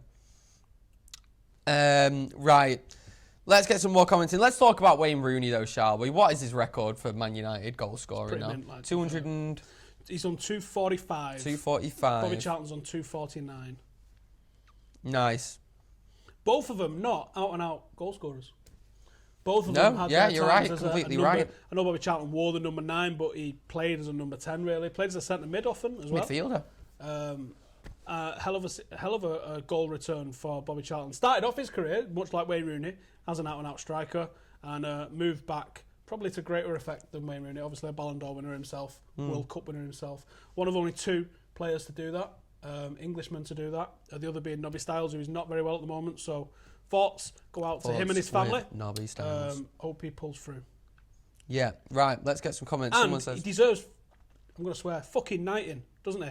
If Bobby Charlton is, then the only other guy to replicate what he's done, near enough, needs fucking knighting. Don't do it once should the worst happen and he passes away, get it fucking done. Get on this. Charlie's in the comments. Guess where Charlie is right now? Bed, I hope. No, he's not. He's in IB for mate. Is it? Raven. Yes, Charlie. Liking a bit of that. Right. Right. Comments. Let's get in them. Do you think Rooney is still a striker? What role should he take? I think Mourinho's already said he's going to play him as a number 10. I wanted to see him carry on as a midfielder, personally. I don't think he's got the engine to play midfield. No. I think number 10's the only place he can play at the moment.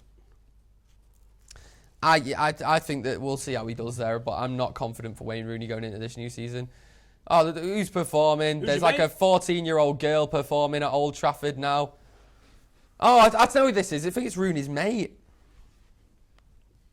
Charlie, calm down. It's Charlie's bird on screen there. Right, let's get some comments in then. Charlie's at Avicii. Rooney's mate as well. Someone says, you get on this. Gaz, who's that on the right? Well, that is my little known friend, Stephen Howson. You may not know him. We've dug him up from the street. Why are they interviewing David Moyes? Excuse me, David. I think he won his ticket in a raffle as well. Do you he entered our competition. What do you ask him? Seriously. So how good was Wayne Rooney under you? Shit, like everyone else, because I'm Actually, shit. no, Wayne Rooney under David Moyes probably saved his bacon a lot earlier because Rooney was fantastic actually when he had that little thing on his head. Yeah, that's all he did. Yeah, he was good. When he had the pad on his head. And I'm sure, do you know what? There was something in the FA rules as well, I'm sure, that, and it was the same for when Cech was wearing his head guard, that you couldn't head the ball with a third-party thing on it. That was in the rules, so you couldn't have any like padding on your head. And I'm sure the rules must have been changed because I definitely remember reading that when Cech first started wearing his head guard, that there was something in the rules. Like if he saved it by heading it like that, it would have broke the rules because you're not allowed to have some sort of cushion. Yeah, it makes sense, but... Right, it's like here's if a you comment. Have, like, big fat pads on your feet or something. Legend9177 comments and says, Gazenhausen, what's your favourite Wayne Rooney moment? I like the way he ran. When he shagged that granny, what? I like the way he ran over the pitch after Moscow. But I think what sums Wayne Rooney up for me, apart from his debut, and it's not the overhead kick. I know a lot of people say the overhead kick, and a lot of people, I think it got voted the greatest Premier League goal ever, didn't it? You're right to say that as well if you want to say that. But it's not my favourite moment for him, because he shinned it. It wasn't good technique. Get absolutely out of it. The way that he has done that and even got his foot on it is technique. He didn't get his foot on it, he got his shin on it. Right, so anyway, my favourite one that sums Rooney up, arguing with the referee at Newcastle, still arguing with the referee, ball comes over, uncorks one that you've just never seen before. He's hit it so nice. That, for me, the Newcastle goal, I think 2005, I think. Favourite Wayne Rooney moment, there's a couple. Debut, I was at when I was a kid, and it properly just like made me obsessed with Wayne Rooney when that happened. And then I would also, and I'm not saying the actual overhead kick in itself, because I was on holiday for that and I would have been at the game otherwise, but I was on holiday and obviously went off when the goal went in. I went ballistic, I was buzzing. Then later on I went into an arcade, like a little internet cafe bit, and just sat there just so I could watch it again. This was before smartphones and all that. And I got it up on YouTube and I'm just there watching it and I'm like, oh, this is amazing. I had like half an hour on the thing, so I just sat there watching it over and over again. Anyway, this Spanish kid walks past me and he doesn't speak a word of English, and he's looking at it and he just looks at me like, he's like, Rooney. And I'm like, yeah. And he's like, then he runs off, gets all of his mates. I'm sat there in front of a computer with about 30 lads about my age behind me, just like... It's a tiny screen and a massive back. Yeah, nearly like crying at this screen. And that was just like that's why I love football, stuff like that. It's great. Universal language, innit? Right, let's get some more comments then. Here's a potentially risky question. What was the first thing you went on the internet for? Because I can tell you what mine was. On the internet settle down. I can tell you what the first thing I ever went for. Because I'm old. And I think in about 95, it might have been 96, and it was when internet cafes started happening. And do you know St Anne's Square? You know what a fat face shop is now? Yeah. That used to be an internet cafe. That was the first internet cafe in Manchester. No way. And back in 442 magazine, they used to have links in the back of it. Is that what it is? That was the first thing you Googled? Yeah. Pathetic. Badminton. Yeah, he said badminton. Badminton. Go on. In the back of 442 magazine, because the internet was this new big thing, they had like a page and it was links for you to go look at. And there wasn't nice, friendly SEO links where it'd be like, 442.com/goals/summer. It was like x191641 /_1149 blah blah. And it was about that big, and it was 3 of original Ronaldo's goals from Italy. I think it was from Italy. It might have been from Spain at the time. Amazing. Excuse me. That big, right? There was about 4 pixels on the screen. No way. Oh yeah, I think, is that him? No, that's the crowd. Anyway, that was the first thing I googled. What was the first thing? Can you remember? I don't really remember. I was like a little kid when the first thing I probably googled. I think it was just funny games in school, probably. Didn't have the internet when I was at school. While I should have been getting an education. Do you know what the internet That's was why when I'm I was doing at this. school? It was MSN Messenger. That was it. Yeah, MSN Messenger was my thing, man. I used to love MSN Messenger. But that was all everyone connected to the internet for. Be on the internet for 5 hours, making a phone line engaged, just so you could sit there on MSN Messenger and ignore people you didn't like. Right. Someone says, "Oh, sorry. People are getting confused." Now a tweet just popped up from us, Full-Time Devils. We sent that before. Basically, Duncan Castles, who is a journalist, has confirmed that Pogba is done, but obviously that isn't official confirmation. But guys, Pogba's done. Pogba is done. Someone commented saying first thing he googled was how to increase penis size. Well, you don't have to Google that. That's always in your inbox. We'll get out and show you if you want. Go from this to this. Someone says, give me the crust. Oh, yeah, does anyone else... Guys, do you want these... I've got 2 pieces of pizza here. If you want one, you can have it. If you don't, click I will eat like it. and then put brackets pizza in the comments, a pizza will magically appear in your hand. No blag. Try it. Chris, do you want one? Do you want a piece of pizza? No? Jamie, another piece of pizza? Right, well, I'll leave it here for you. Right, let's get into... Charles Pittan says ginger. That must be about you, mate. I think honestly. When is the second half starting? Imminently. Yeah, right now. Imminently. Right now. Oh, I just touched you. Oh, stop touching me, like it, mate. Come on, we've already done enough on camera. It's nice. So we've seen enough of this. People are now commenting just saying pizza. Of course.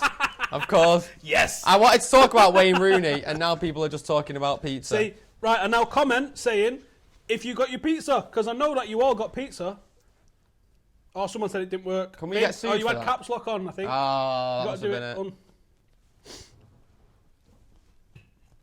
Gazenhausen, is Herrera overrated? Yes. It depends where you rate him. Yes, he is overrated by Man United fans. He's a good player, but he's not done enough to deserve the rating that some Man United fans give him. But I think he's going to be great under Mourinho, and in 6 months' time, he won't be overrated. He'll be underrated. Did everyone get the pizza? Remember, you have to like and type pizza to get your pizza. Like for pizza. Like for pizza. What about the video of Pogba that came out today? Did you actually watch the video and watch what he says? And we had them lads on last week as well. Which, what a massive turn of coincidence that we had them on. So go check out the Pogba debate. That's with the lads that stalked Pogba today, actually. And did you see the Pogba video from yesterday at Henzo Gracie's gym? Guy looks like he's got some techers. We did a video of Football Republic talking about who we thought would be the best footballer in the UFC. And I wanted to say Zlatan because he's got a black belt in Taekwondo. And just before we started recording, he was like, no, that's cheating. It's not really, is it? He would be one of the hardest Who did you footballers. go for? I ended up going for Chris Smalling because he's got a judo background. So it's similar. I don't know what level he is, but supposedly Smalling's got a judo background. Second half's kicking off now, by the way. I know we're behind a little bit on our live, but players coming on. Marcus Rojo probably making his last appearance for Man United. Would you think that's a chance of that happening? Yes, I do think there's a chance of that. I don't like him as a left back. I do like him as a centre half, though. Don't like him as either. And also coming on. Someone's saying Mkhitaryan. don't touch him. Touch him if I want to touch him. Rooney's overrated, nothing on Giroud. Your mate, Can you imagine being an Arsenal fan? Let's just throw this one out here. Can you imagine being an Arsenal fan? Yeah, people are saying that they got their pizza. There you go. You all got your pizza. I knew you would. Hit like, type pizza in brackets, get pizza. There you go. Not false advertising. Not at all. That's 100%. He's Wayne. Oh, mate, that's going to happen, isn't it? Are they going to bring his lad on? Wayne Rooney's going to bring his lad on later in the game. That's going to be class. Who's the older lad, though? Jaden's played footy with him. No way, really? Yeah, he's a left footer. Really? Yeah, bit of inside info on the lads on the bench there.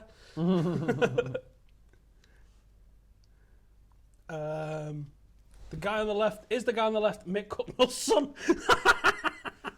There you go. Someone else said it worked. See, I told you it would work. Do I think Depay is going to flourish under Mourinho after a disappointing season? Yeah, I do think it. I think people are maybe looking too harshly about a disappointing season. Not really many attacking players flourished, did they? Look at this advert here, Triple S Sports. That's Rooney's agent, by the way. What a sneaky little fling in that was for them. No, I think when we're talking about Memphis flourishing, I think that... You guys are acting like you don't even want to do this, just eat pizza. No comment. Sure, acting. Oh, the pizza didn't come, but a cheeseburger did. You must have put caps lock on or something then. That's the like it, put cheeseburger, and you get a cheeseburger. That's 100% true. Mine is cold. I didn't say it'd be warm. Christ, what do you want? It's free pizza. Right, let's get My back. favourite United player right now. Gaz, what's your favourite United player? In the squad right now, are we talking... who I think is the best or who is my favourite as a guy? Someone's put him a favela dweller from Beirut. That's a quality little line. I think Luke Shaw, is probably one of my favourite United players. I can see why you say that. I think Marshall. I like Marshall. I like Fosu Mensah. I'm a big fan of Fosu Mensah. Chris Smalling. And Fosu Mensah is a big fan of Full-Time Devils. Did you know that? You know who else? Luke Shaw's watched us now and then. Borthwick Jackson watches us. Big time now. Rooney doesn't. I asked. That's because he can't work a computer though. Yeah, that's true. And Bastian's a massive fan of Cantona. Well, his brother is, isn't he? His brother loves him. Make pizza live streams all through the season. Risky Rumble, you got it. You know, right, if we do this, right, how much fatter are me and you going to get? Well, you might get fat. I'd probably just rebound it. This is nothing that I normally eat on a daily basis, mate. We'll have to put like a skewer in to get you out the chair. Just like a crowbar. Rooney is your favourite player, says all 1-3. No, he's not. How has everyone got pizza and it's not worked for me? Lewis, you've got to believe, mate. That's what you got to do. Do you think United are undertreating Bastian Schweinsteiger? I do, actually. Because you're not going to get a transfer fee for him. So why sell him on? We're lacking leaders. We're lacking strength in depth in midfield, I think, in terms of like genuine class players. Not necessarily world class. I mean, he was arguably one of the best midfielders ever. Maybe not ever, but at the time, one of the best midfielders. He's over it now. He's past it, but he's still definitely better than some players that he can pull out from in the squad. Yeah. Rashford is my favourite because he doesn't give a fuck. He'll just run at you, says big fan of that. I understand that. Yeah, I can see that. I can see Rashford being a lot of people's favourite player, and I can completely get why. That just raw street footballer, isn't it? And that's what Wayne Rooney lost to his game. Gaz and Steve, who would you start against Bournemouth going up what you've seen? Who would I start? And what I think will start is probably a little different. What I think Mourinho will do is very similar to what we saw in the first half here. I think Mkhitaryan starts though. And I think if Pogba is at the club, I think he starts regardless of when the transfer happens. I think if the transfer happens around the Leicester game, he starts against Bournemouth. You don't sign £100 million I don't think so. We signed Van Persie on like a Saturday and he played the Monday. You come off the bench against Everton. Mate. I don't know. I feel like Mourinho will give him a bit. Do you guys know about the video saying Pogba signing all those Jubilee balls? Yeah. Look, what else is he going to say? I mean, honestly, what else is he going to say? He's not going to blow the lid off a £100 million transfer signing some balls for some lads in the street in New York, is he? No. And, we know the lads who did it. They're nice lads. And what's Timbo's injury? I don't know what Timbo's injury is. What's Smalling's injury? I don't even know what Smalling's injury is. Sorry. What toppings are on your pizza? Gaz went for Texas barbecue. And I went for ranch barbecue, I think. I know this is really disgusting to say this, but I bet there's people thinking, what is Gaz doing with his mouth? I have braces on, and pizza is difficult to get out of your teeth, so that's why I've been drinking my water. So I'm sorry about that. Oh, I've just seen a comment and then touched the screen, it went off. Howson, do you remember when you said Wilson is better than Rashford? Yeah. And I think Wilson has got a higher ceiling than Marcus Rashford. You're going to show me up by saying that. Wilson's at every single level on a scale that Rashford hasn't. Remember, before any of you lot, most of you lot even knew. Oh, Rashford sorry. was, Sorry, but not being funny, but Ashley Young and Seamus Coleman there, both playing in a friendly, in a testimonial. Going for it. And they're shoving each other. Even the ref shaking his head, just like, come on now, lads. So, yeah, like, James Wilson is one of the best finishers I've seen. He's not had a great return of goals away at Brighton, but the Brighton manager was delighted with him, right? Marcus Rashford's come in and took his in a way that most 18, 19-year-olds don't. Wilson's 19 or 20 years of age. Like, I don't know what you expect from these kids. Really, I really don't. Like, Wilson is a legit footballer. I mean, in the year he made his debut, he went from under 60, I think under 18s actually, 18s, 19s, 21s, and first team scoring at every single level. Marcus didn't do that. Marcus, when he made his debut, I don't think had even scored in the 21s. He scored in the 19s, he scored in the 18s, but he hadn't scored in the 21s, I don't think. In fact, he played more times for the first team than he did for the 21s. I've not been impressed with James Wilson since I've seen him in the first team, I've got to be honest. Why is Young shoving people? I don't know, a guy weighs about 8 stone. I thought I said sexist barbecue. Texas! It's a sexist barbecue. Sexist barbecue. No chicks. Why are you wearing braces at your age? He wants to sort his teeth out. My age? How old do you think I am? 21. Not that old. They're coming off in like 2 months. You've had a shocker. You said that based on not knowing Rashford. No, you didn't. No, to be fair. I wrote an article about Rashford back in December. I'm the first one to take the piss out of Steve, and he knew about the youngsters. What I said about Rashford was if he finds his composure, then it's game over. The article's on there. If you search Stephen Howson, class of 2016, you'll find the article that I wrote. And in there, I told you about Fosu Mensah, Gribbin, Angel Gomez, Rashford, and Tuanzebe, I think. And if you have a look what I say in there, I said Rashford plays angry. I love all the characteristics he's got to his game, but he didn't have the composure when he was playing at the 18, 19 level. He would go through time and time again, one-on-one, and blast it over. Like it was almost hilarious. You almost expected him not to score when he went through. And that changed. I mean, the way he went through against City, I expected him to finish it. Yeah. And he did. And his finishing in the first team has been better than it's been at the 18s. Like, how do you explain that?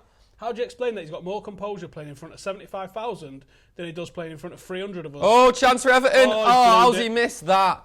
How has Morales missed that? Ashley Young going in on Seamus Coleman on the wing and just getting nowhere near him. Still clearly a bit of beef there between them two. Can Rashford be the modern day Rooney? I think that's a hell of a lot of pressure.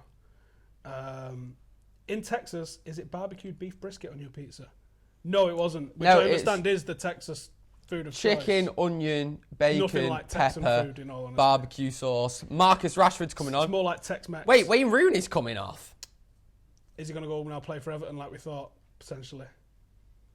No, he can't be coming off, can he, Wayne Rooney, unless he's injured? It looks like he's coming off. Yeah, but he's not coming off. He must come back on. It's a testimonial, by the way, so there's weird rules with these things. Anything goes sometimes. Is he actually going to go and play for Everton now? That's what's going to happen? We'll see what he does. Well, it looks like he's going sitting down. Is he going to go? He's going to go sit down with his lad, isn't he? Right, very interesting. He must be hurt then, Wayne Rooney. Everyone's saying gingers have souls. They do have souls. We don't. That's a complete lie. Where have you heard that? Steve and Gaz, shout out to MU Foundation, of course. Foundation. MU Foundation do a lot in the community, actually. They're the arm that does do stuff for United, because the club does nothing in the community. But MU Foundation is a solid charity. Yeah. Big up. Yeah, go and check them out. They also do some pretty cool stuff as well. Big check up. that out. Rooney off, I'm confused. He's not even sat next to his son. What's all that about?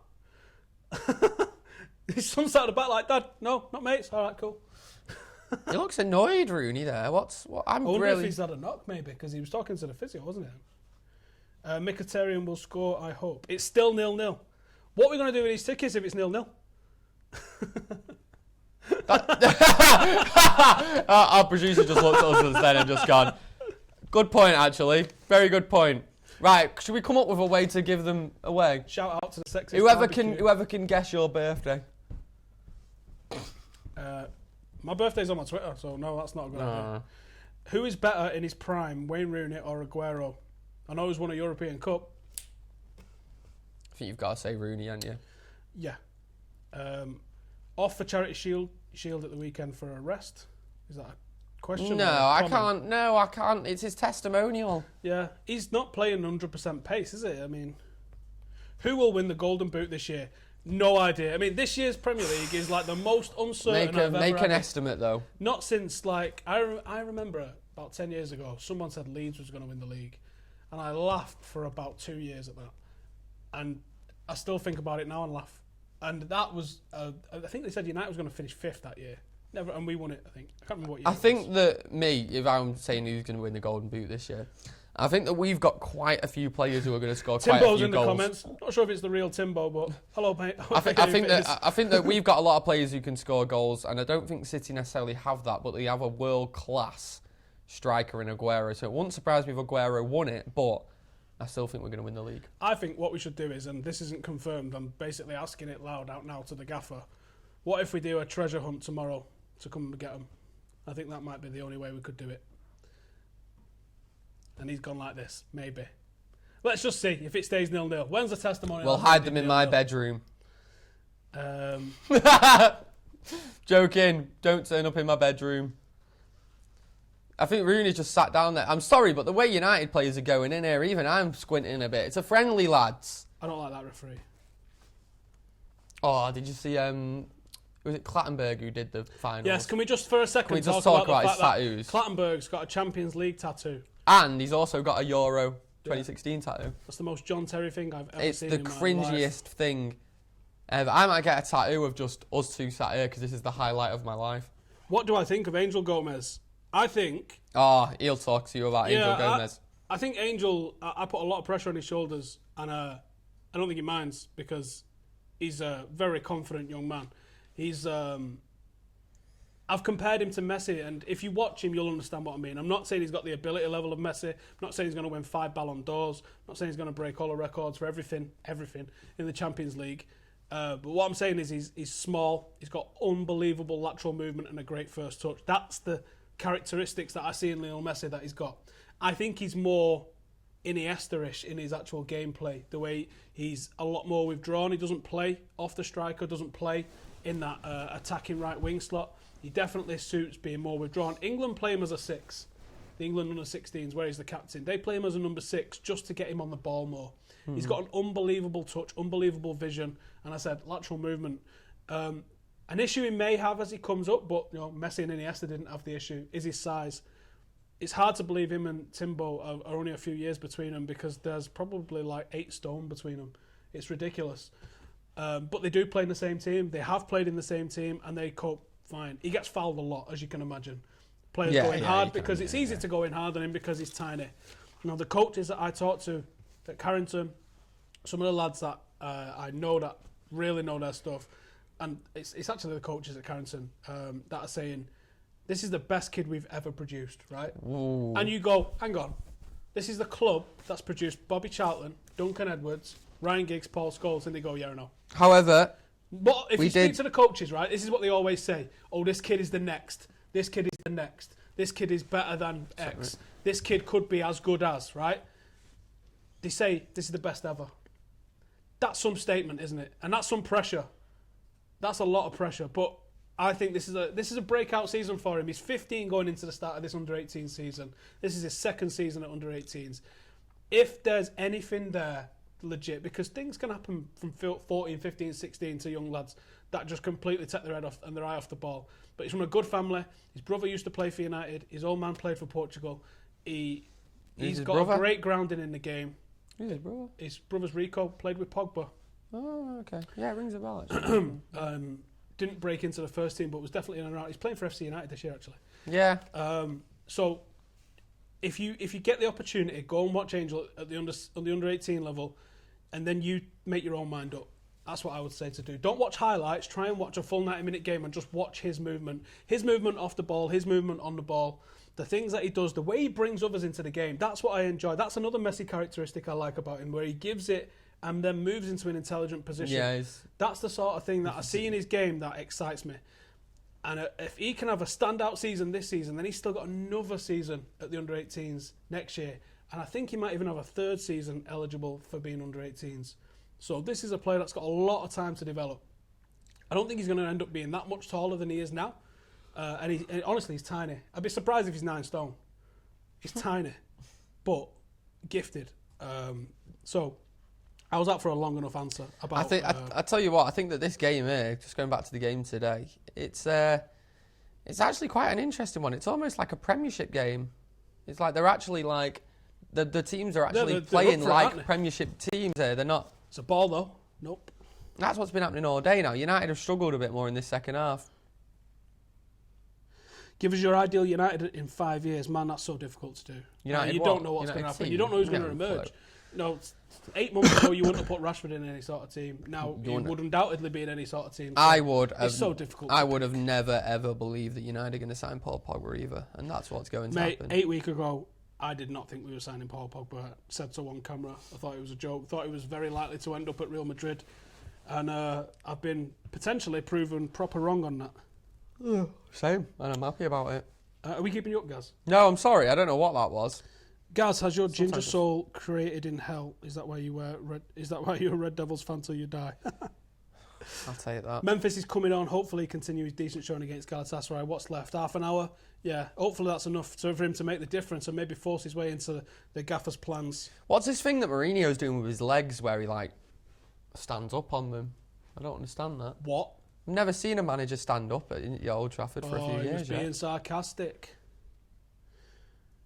Could Valencia be our starting right back this season? No, I honestly think you got Yeah, to I give. think that could happen. You honestly got to give Darmian another chance. I think. I think Yeah. Darmian's easily good enough for another chance. Yeah, definitely deserves another chance, but he wasn't impressive for me last season.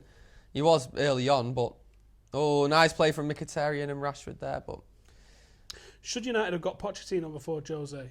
But the thing is, every manager's a risk. Jose's a risk, and I've said that all along, and I'm happy to have been proven wrong in several elements of what's happened with him since he's joined the club. But I was saying I wasn't sure about him before he came. I'm still not sure about him now. I'm certainly not having the party and the parade that City have had for the new manager. He's got to you prove it can't to do us that he belongs here as manager. He's won the Premier League 3 times now in the past, and he's still a risk. Pochettino hasn't won anything yet. If he had won the league with Spurs last year, then I think he puts himself in contention for those bigger jobs. And I'm sorry, Spurs, you've got to face the fact you are not as big as Manchester United. That is a fact. Come on, United, bloody hell. I'm actually wanting United to, really wanting United to score in a pre-season friendly. We're going to sign Darmian for 300 million in a couple of years. Why do teams not got 7'2" strikers and head the ball in for days? Because football isn't played like American football, where stats like that can matter. That's why you need players who've got footballing brains, who've got the engine to get back and forward. If you've got a player, 7'2" guy isn't going to be able to cover 14, 15 kilometres in a game, is he? No, exactly. Not at any sort of pace, and then be able to deliver the ball. Is this someone who's anywhere commented, it needs to. like someone who doesn't watch think so, football? I thought I'd I'm just answer I don't thought I did have a laugh. Arsenal fan TV and chill coming. I reckon there'll be plenty of that this season, definitely. Matters coming on to light it up. See, we have got a lot of strength in depth around those areas, haven't we? I'm still really confused why Rooney went off. Yeah, he's not come back on, has he? He's not come on for Everton. He's not sat next to his son either. When he Just came pure off, odd. Everything's just odd. when he came off, I just thought like you say, he must have been coming on for Everton or something like that. What are my views on Everton? Says the Everton lad. I think since you've signed, since you've got Koeman, I think he's a lot more resilient than Martinez. I think you've almost gone for a continental version of David Moyes. Very strict, very authoritarian in the way he deploys his teams and stuff like that. But maybe that's what Everton need. Maybe that was what the Everton sort of style is. More so than, I think the manager, the chairman wanted Martinez thinking he could play this continental style of football. Didn't really work, couldn't defend. As a squad, they're not good enough. They've got some excellent and exciting players littered in the team, but as a whole, the squad isn't strong enough to be able to play that sort of oppressing, passing, possession-based football. You've got to have a fantastic team to do that effectively, I think. Your man here Real says, team. what do you think about Everton? He's commented about the team and all that. I'll just comment about the club as a whole and their fans and what I generally gist of their culture. Seem like all right lads. Every Everton fan I've ever met is all right. However, it was quite funny when you were singing Stuck with Moyes, Man United. And then we also happened last season with yous, didn't we? Then again, it wasn't too great for us either. But I get on with Everton fans. We both hate Liverpool. That'll do for me. Charlie's just commented, will we win the Champions League while Jose is here? I don't know. That's a big question, He's isn't won it in places you wouldn't expect him to win it. Couple of subs for United. Zlatan is coming off, and Romero is coming on. And I don't think that's a straight swap. yeah, that's what. Sorry, I meant De Gea and Zlatan are coming off. Romero and Mata are coming on. They're the players that are coming on. I don't know, Charlie, mate. I don't know. I hope so. But the thing is with the Champions League, even if you're the best team in Europe at the time, there's no guarantee that you're going to win that. You've got to be incredibly lucky. You've got to have all your players available and fit at the right times. Winning the Champions League is extremely difficult to do. That's why everybody wants to win it. It's all just about winning the league now. That's for me. Just getting the I think league that back. you've got to go singular. Forget Europe. Yeah, forget Europe. People said I was only not asked about the Europa when Liverpool knocked us off. I remember talking to you about the Midtjylland game, and I was like, I'm not asked about it now. I was not asked about the Midtjylland game. Everton have just took their whole team off, by the way. Yeah, it's like an American football change. They've literally took their whole team off. So what annoys me about this 4-6 now, on D. What annoys me about this now, though, is that even if we get a goal and it don't really mean anything. No, it means now. absolutely it means nothing. But before it would have been like, oh, we did well to get that goal because Everton have been quite resilient today. Tom Cleverley's on the pitch. Man United captain legend. Tom. If he was Spanish, people would have loved him. Can't even remember. Someone says Ross Barkley has a huge future. I think he's brilliant. And I hope that I think that he should stay at Everton, to be honest, because, I don't think he's going to be that world-class bracket of player. Maybe he could go to a team like Spurs or something like that, or maybe even Arsenal. Or if United carry on the way we've been, United. But I don't think he's quite ready for a top club. He should stay at Everton where he's performing. The fans like him. This is a cracker of a comment. What? Loads of Leeds fans abusing Rooney before his testimonial. He could buy their club with his pocket money and turn it into a fucking car park. Oh, do you know what? That's probably like the best 3 things that could happen at Leeds, in all honesty. Dirty Leeds. Get in. Kai Rooney, number 9. Is he coming on? He can't be coming on for 25 minutes, surely. No, they can't imagine that. Imagine that now. They'll bring him on and they'll bring his dad on at the end, I bet. Do you know what? Fellaini's playing for us in it at the moment, but Fellaini seems like the kind of guy that'd do him. Yeah, he would. He would. Yeah, he would. I think that what might be is going to happen. Kai Rooney comes on. Rooney comes on for the last. The score is 0-0 still. Where is Brooklyn Beckham? Well, he's obviously not talented enough to be doing it because I think someone would have took a punt on him just to bring his dad to the games and have him at pitch side every week. Even just to put him on the bench. He was in trial at Arsenal, QPR, Chelsea, I think. I'm not sure if he ever was offered a chance at United. And do you know what? I like that. I like the fact that Robin Van Persie's kid and Phil Neville's kid were at City and not United. I like that. And I hated the way that people would say that Phil Neville and Van Persie have chosen to take their children My to favourite City. thing was when Van Persie put a picture on Twitter of him and his kid, and they were all in City shirts. His kid plays for City, and Van Persie was behind him like, yes, because his kid won a football game. And people on Twitter, United fans, genuinely were tweeting him abuse for that. Of course he was. That is mind-boggling to I'm me. not surprised. I'm not surprised because people are frigging idiots. But can we just make that point that the players don't choose? This isn't like Saturday League football where you just choose to take your son to training and then he plays for him. Academy football should be the elite of whatever age group them kids are playing at. And it's got to be hard and it's got to be selective. So if they weren't playing for United, good.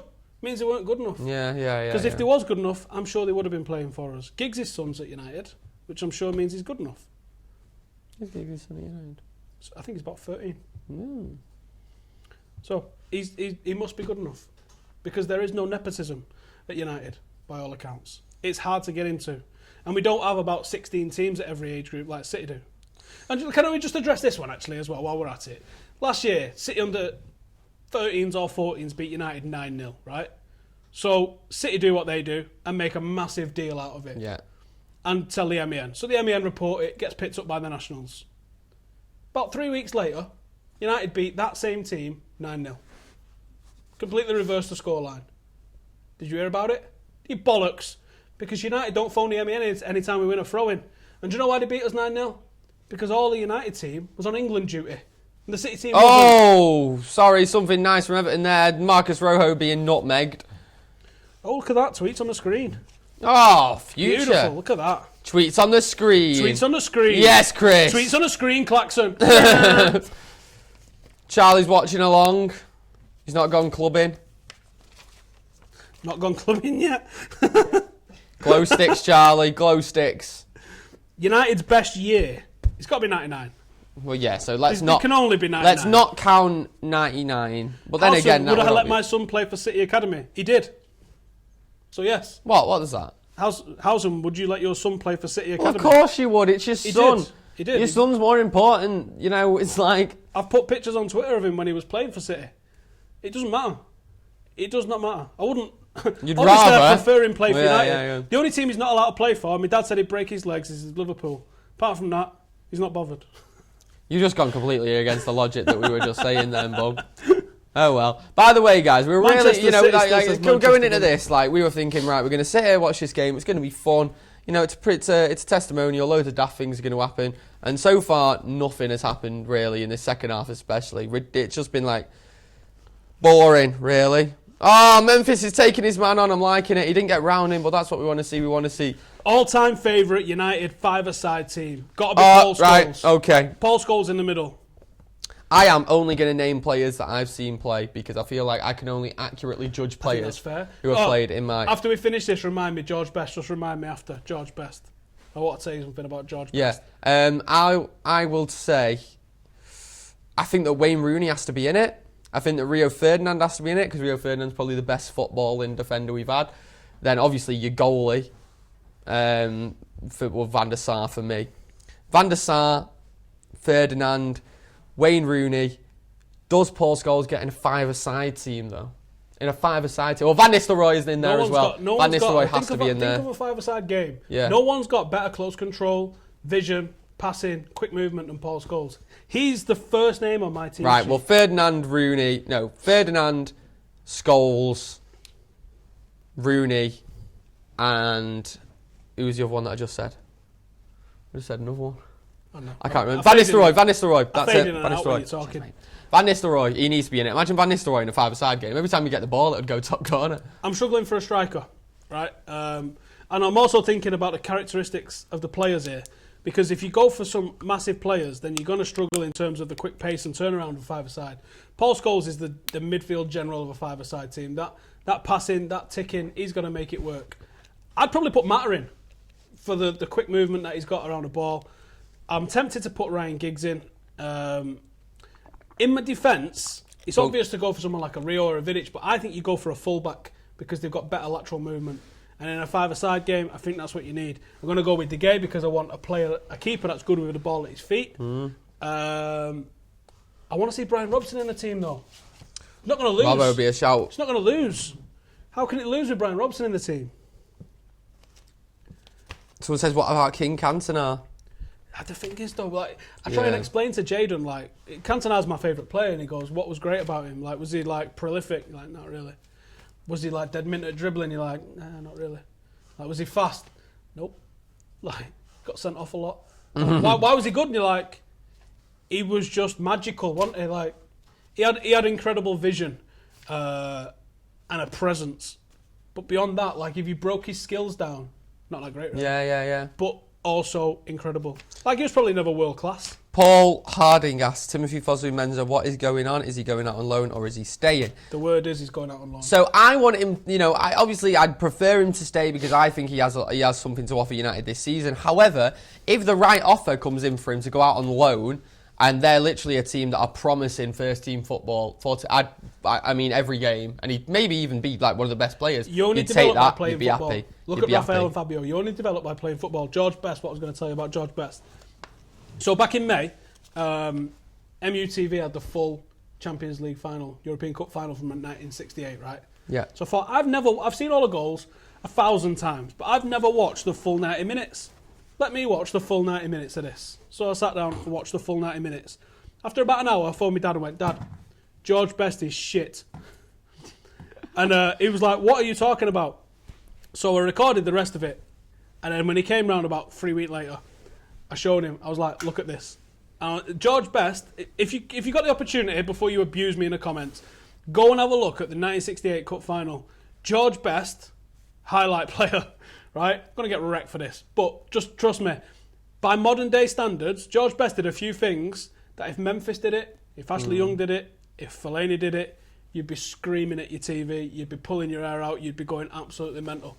I mean, obviously he scored a goal in the cup, in the final. Yeah. But overall, he'd have got about a 4 or a 5. It's one of my favourite United goals, that. I know. It's one of my favourite United I'd goals. never seen it, and I was absolutely shocked. And I have seen some 90 minutes of him before, and he's absolutely tore it up. But just that particular game, I was absolutely shocked. Now, I'm not saying George Best is shit. Don't get it twisted. Clearly wasn't shit when you listen to anyone who's actually watched him a lot. But for that particular game, he was not impressive. Sorry, it plugged in. I just accidentally plugged my phone in, and then it turned on automatically. Let's have a look at that DAS comments. Let's see what the people are saying. See if I've had any death threats yet. Love the stream, guys. I'm Ginger too. Cantona was class because of attitude. Yeah, you're probably right. It was so difficult to really pinpoint what made him so good, but he obviously was. Is Gaz doing a striptease? We told you if Rooney scores, he was going to dunk it over his head and also get naked.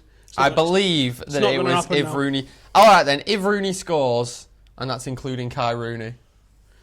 All right, I'm not doing a striptease. Including Kai, yeah. I can't pour water on the head. I wonder if he gets on. It wouldn't shock me, in all honesty. Oh, it's fallen to Fellaini in the box. He's put it put it down. off. Oh, he blocked. What's the matter? What happened to the Fabinho deal? I've never seen anything concrete about this deal. It's only just been like the rumours that you don't really trust. How many goals for Ibra? I think if he gets 20 goals, I 20 think in you'd the be league. happy with that. Yeah, massively. Ronaldo at 5-a-side, yeah, obviously. I think that's maybe even Nani, just for the spectacular. I bet Nani's a nightmare at 5-a-side. I bet you kick the shit out of him. Nani is the kid at 5-a-side who you would call Ronaldo, ironically. Who do I think All right, is the future Ronaldo. Man United captain? I think Tyrell Warren looks like he could be a captain. So does Roshan, actually. I've never seen such leadership on him. The under-18s derby last season. Fellaini header! Oh! Which I think ended 1-1. Might have been 1-0, 1-0. Tyrell Warren got an 11 out of 10 that day. And I don't give 10s. And he got an 11. And he was like an absolute brick wall. I've never seen anything like it. Unbelievable leadership. Proper red through and through. Nice. Looking at this game, how is one midfielder going to fix this? Maybe don't put all your eggs into a pre-season testimonial friendly, expecting that to be fully... Like, people look at these matches and don't realise that the players probably trained this morning because they're overloading themselves coming into the game. So I wouldn't put everything on pre-season. The last two pre-seasons under Van Gaal, we looked irresistible and it didn't translate into what happened in the season. So if we look a bit off the pace, I'd rather us look off the pace now and better in the season than the other way around. He's got good hair, hasn't he, that Davis? McCullough or Fellaini? Fellaini. And I hate Fellaini.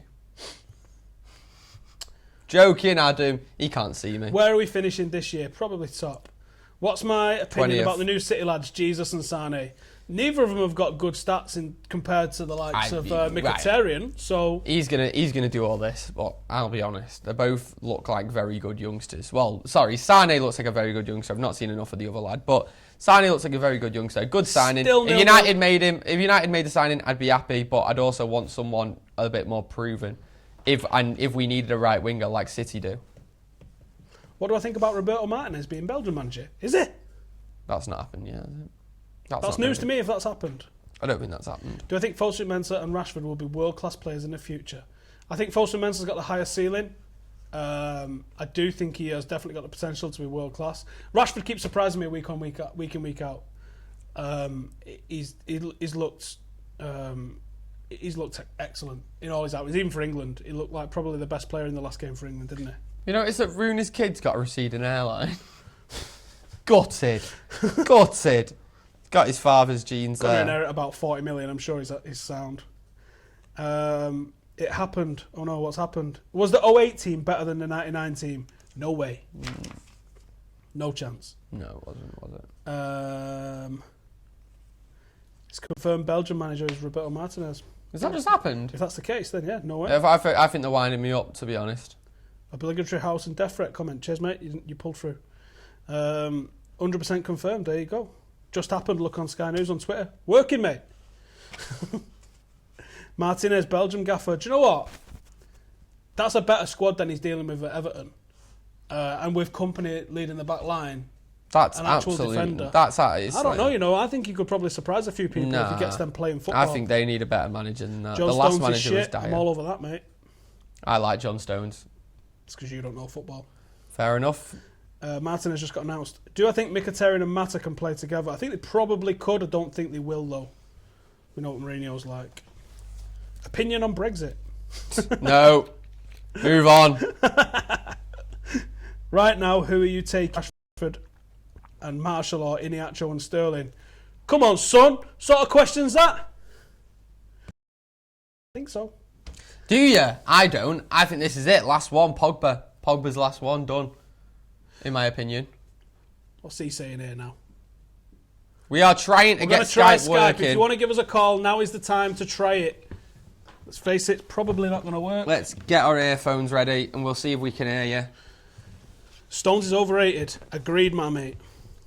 Does Pogba actually want to join us? Well, I don't think he's being forced against his will, is he? The 08 team is way better than the 99 team, dude. The thing is, the only way that someone can be saying that is if you're my age and maybe you were too young to see the 99 team. But like, I've watched obviously the obligatory season review of that game, of that season, and it's unbelievable. Like, the players in there as well are just unbelievable. Rashford or Suarez? How can I get you on Skype? FTDevils on Skype. Add us and come and talk to us. We're going to try. About 10 minutes left in the match on our stream, which could be 20 minutes behind, so who knows. Thoughts on Giggs' fashion? Oh, Giggs is a very well-groomed man. I think, well, when apart from his chest there. Giggs looks pretty good, man. I like Giggs' Can fashion. I do a dab? Nope. No, that's not happening. The day we dab. Nope. I'm not even talking about it. All How's right, that? good. Has Pogba been confirmed? No, Gregory, it has not, mate. The 13-14 team was better than the 99 team. Son! Hope you get grounded. The 08 team was better. I think he's just having a piss take, isn't he? 99 was better. I mean... Yeah, it was. I don't even know how to begin to argue with this. It was just better on all levels. It beat a better team. The Barcelona team in 08 was very good. The Chelsea team in 08 was very good. But the Juventus team of 99 that we beat was the number one team in the world, like by a country mile. Martin is a good manager. He spent too long at a club without the ability to buy world-class players. I think so. House and do a chicken dance. I ain't dancing, son. Cleverly. Right. Are we speaking of people on Skype? Is that a thing that we should try and do? Are we trying that? Ring us up on Skype if you want to talk to us. We're gonna try and chat to you in a bit. Oh, it was the second best. Maybe it was. Maybe the 68 team was. I mean, if you want to rank all the European Cup wins, it's different though, isn't it? That 68 team had 3 Ballon d'Or winners. Yeah, but you can't compare it though because it's a different time. It was a different It was harder to get into the European Cup for starters. But we had 3 Ballon d'Or winners in that side. Now I think that's significant. Yeah. It was a different sport though back then. It was so much slower. As I was saying before when I was talking about Georgie Best, like the speed of the game and everything was so different. The 2014 These team. lights are making me tired. I'm yawning because of the Ronaldo lights. or Fellaini? What are your thoughts on Jesus joining City? Honestly, just not asked. I've heard that he struggles with a cross, does Jesus?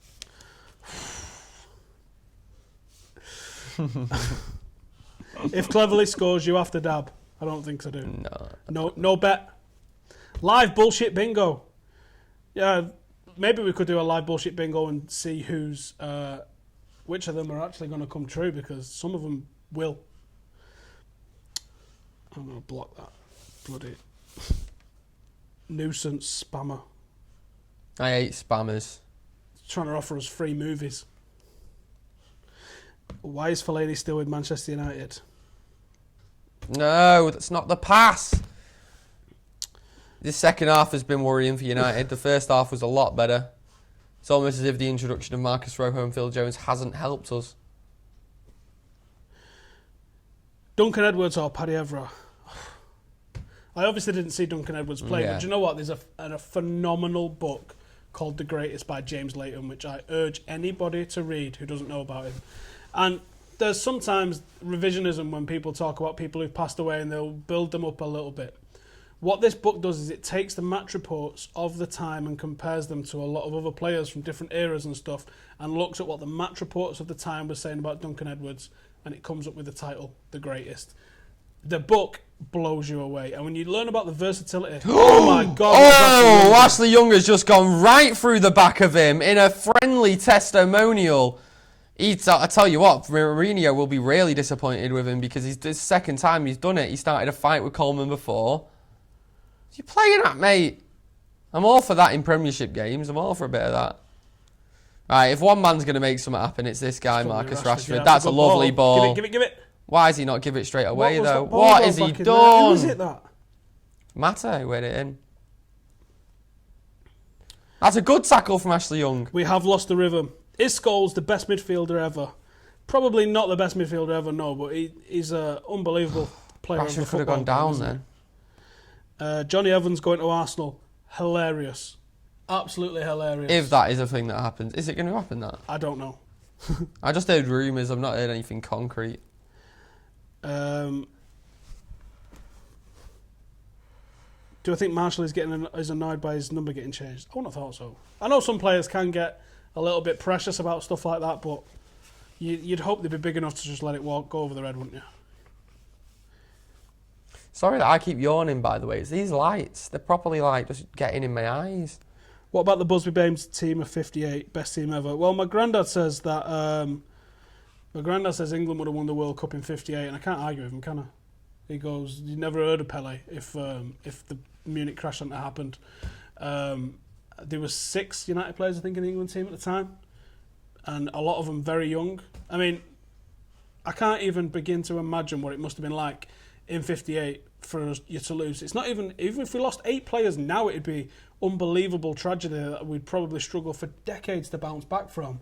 But back in the day when the squad was 12 players, not even 25 or 30 players, you're looking at 12 players and you lose 8 of them, and there's another maybe half a dozen or so that are just injured and their head's gone. I mean, it took Bobby Charlton a while to get his head straight. Can you imagine you lose your friends in a plane crash for playing football?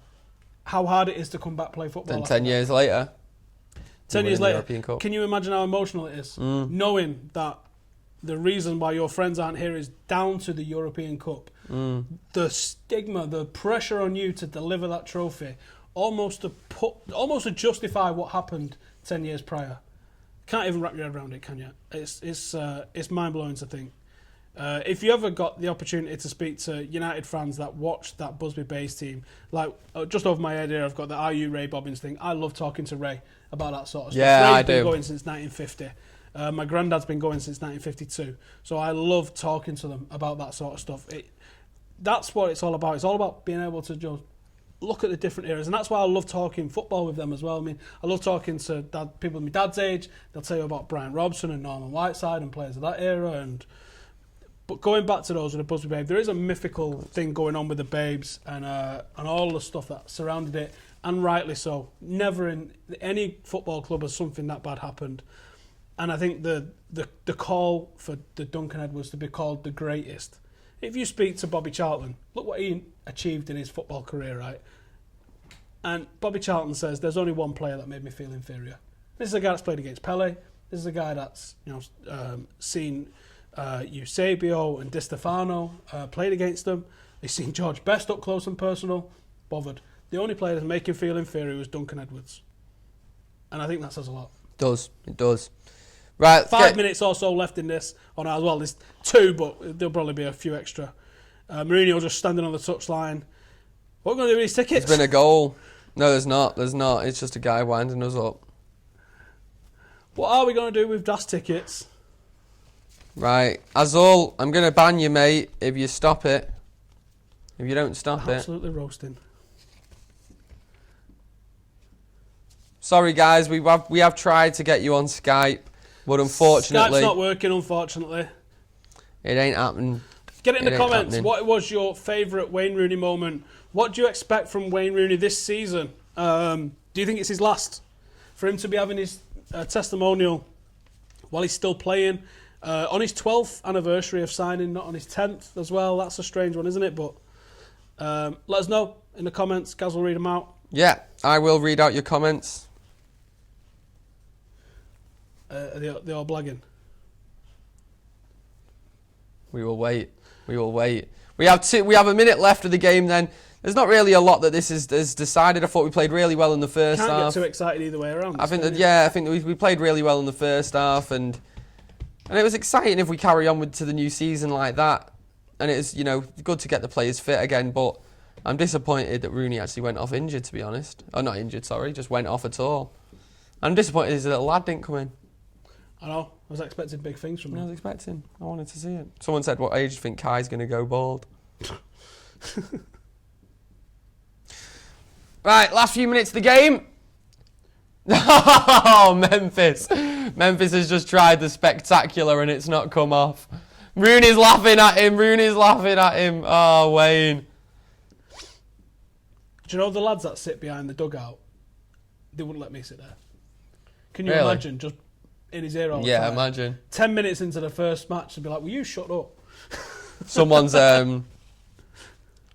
said they were shite both halves. Are you serious? I didn't think we were shite first half. It's been a flat game. It's testimonial. I'm sure the atmosphere's flat inside the stadium. We haven't got the sound on, so I can't hear it. It just looks like the game's about to peter out. Before we wrap this up anyway, make sure you keep it locked to Full-Time Devils tonight, because we've got Mr. McCullough outside the ground talking to the fans as they come out. So make sure to check out his review, all the fan cams, and go and check out the new Full-Time Devils website as well, and make sure you let us know what you think, because it is just about... Well, it's been live a couple of weeks, but we've not really been plugging it too much just yet. But there's some awesome in-match stuff. We're using some software that pulls in the feeling of Manchester United fans up and down throughout the game. We've got words that it pulls in, like all the top words people are tweeting about. Yeah, like words? It figures out who United fans and pulls in the words that United fans are tweeting about. It's pretty clever. Pretty more clever. than you, anyway. Well, there are a lot of things more clever than me, mate. Yeah. So, is there going to be a winner? 45 seconds left. What are the comments saying? Just petering out, isn't it? Someone says Stephen Howson has joined Blue Moon Rising TV. I'm not playing bullshit bingo, son. What There are you is- on about? There is not much chance of that happening. Is there going to be a penalty shootout? I don't think Doubt so. it. No, I think they just walk off after a testimonial and go, That would be fun, wouldn't it? who tries to swap shirts with Rooney? Who thinks they've got the stones to do that? Right, it's pretty much Oh, we've game got a over, break. unless Come this on, is let's see last something chance. happen here. Memphis bursting through there. Oh, whoever that was bottled it, couldn't play the pass. What's Fellaini doing? Oh, he's He's bottled kept it as well, it. He's hasn't he? kept the ball. He's played a good pass, actually. Fair play, Is that Fellaini. Memphis on the right? Let's see what Memphis delivers on the right-hand side. Oh, he cuts inside. Is that Memphis? Yeah. Yeah. I like the speed. Nah, we're at just which gonna. he- This the is just tempo at which gonna. he plays. Who is that keeps trying them crossfield balls, which look like so laboured? Go on, Marcus. Make something happen. Give us something to talk about. He's laid it off. We've got Van Gaal in his ear. Oh, it's a good one. No, it's not. Game Of course it over. wasn't. It was Ashley Young. Game over. 0-0. Man United 0. Everton 0. First half, I thought it was all right personally. I thought we kept the ball in the right areas. The passing was a bit quicker. Still didn't create any more chances really. Then in the second half was pretty disappointing. I thought the game sort of petered out. There wasn't really a lot to talk about. Disappointing that Wayne Rooney actually went off in his testimonial. Alison, what did you make of the game? Oh, it was a strange one that Rooney went off in his own testimonial. I don't understand that one, especially we had his son on the touchline as well. I thought maybe give his son a little run out for a few seconds. I understand there's a high-level, essentially Premier League match going on here, but it wasn't played at a high-level Premier League match sort of intensity. Apart from Ashley Young. For Ashley Young it was. I don't know where he was playing at, but 0-0 in Rooney's testimonial. It's more fitness for the lads. I didn't see the match rhythm that we saw at Galatasaray. It definitely looked a lot more laboured than that. I can't tell what the atmosphere was like. We've not had the sound on, so I don't know if the atmosphere had anything to play in it. I do expect us to up it a pace against Leicester. I would expect us to go through the gears a little bit in the Community Shield and really try and put something on it. That's where I want to see us. I hope we're right at the end of our preparation now going into the season. And we're ready for it, and we should see that now against Leicester. Right, but before we go, let's say thank you to you guys for watching us, and make sure you keep it locked to Full-Time Devils. All the fan cams from tonight's testimonial will be up very soon, so make sure you keep an eye out for those on YouTube. We'll see you in a bit. Laters.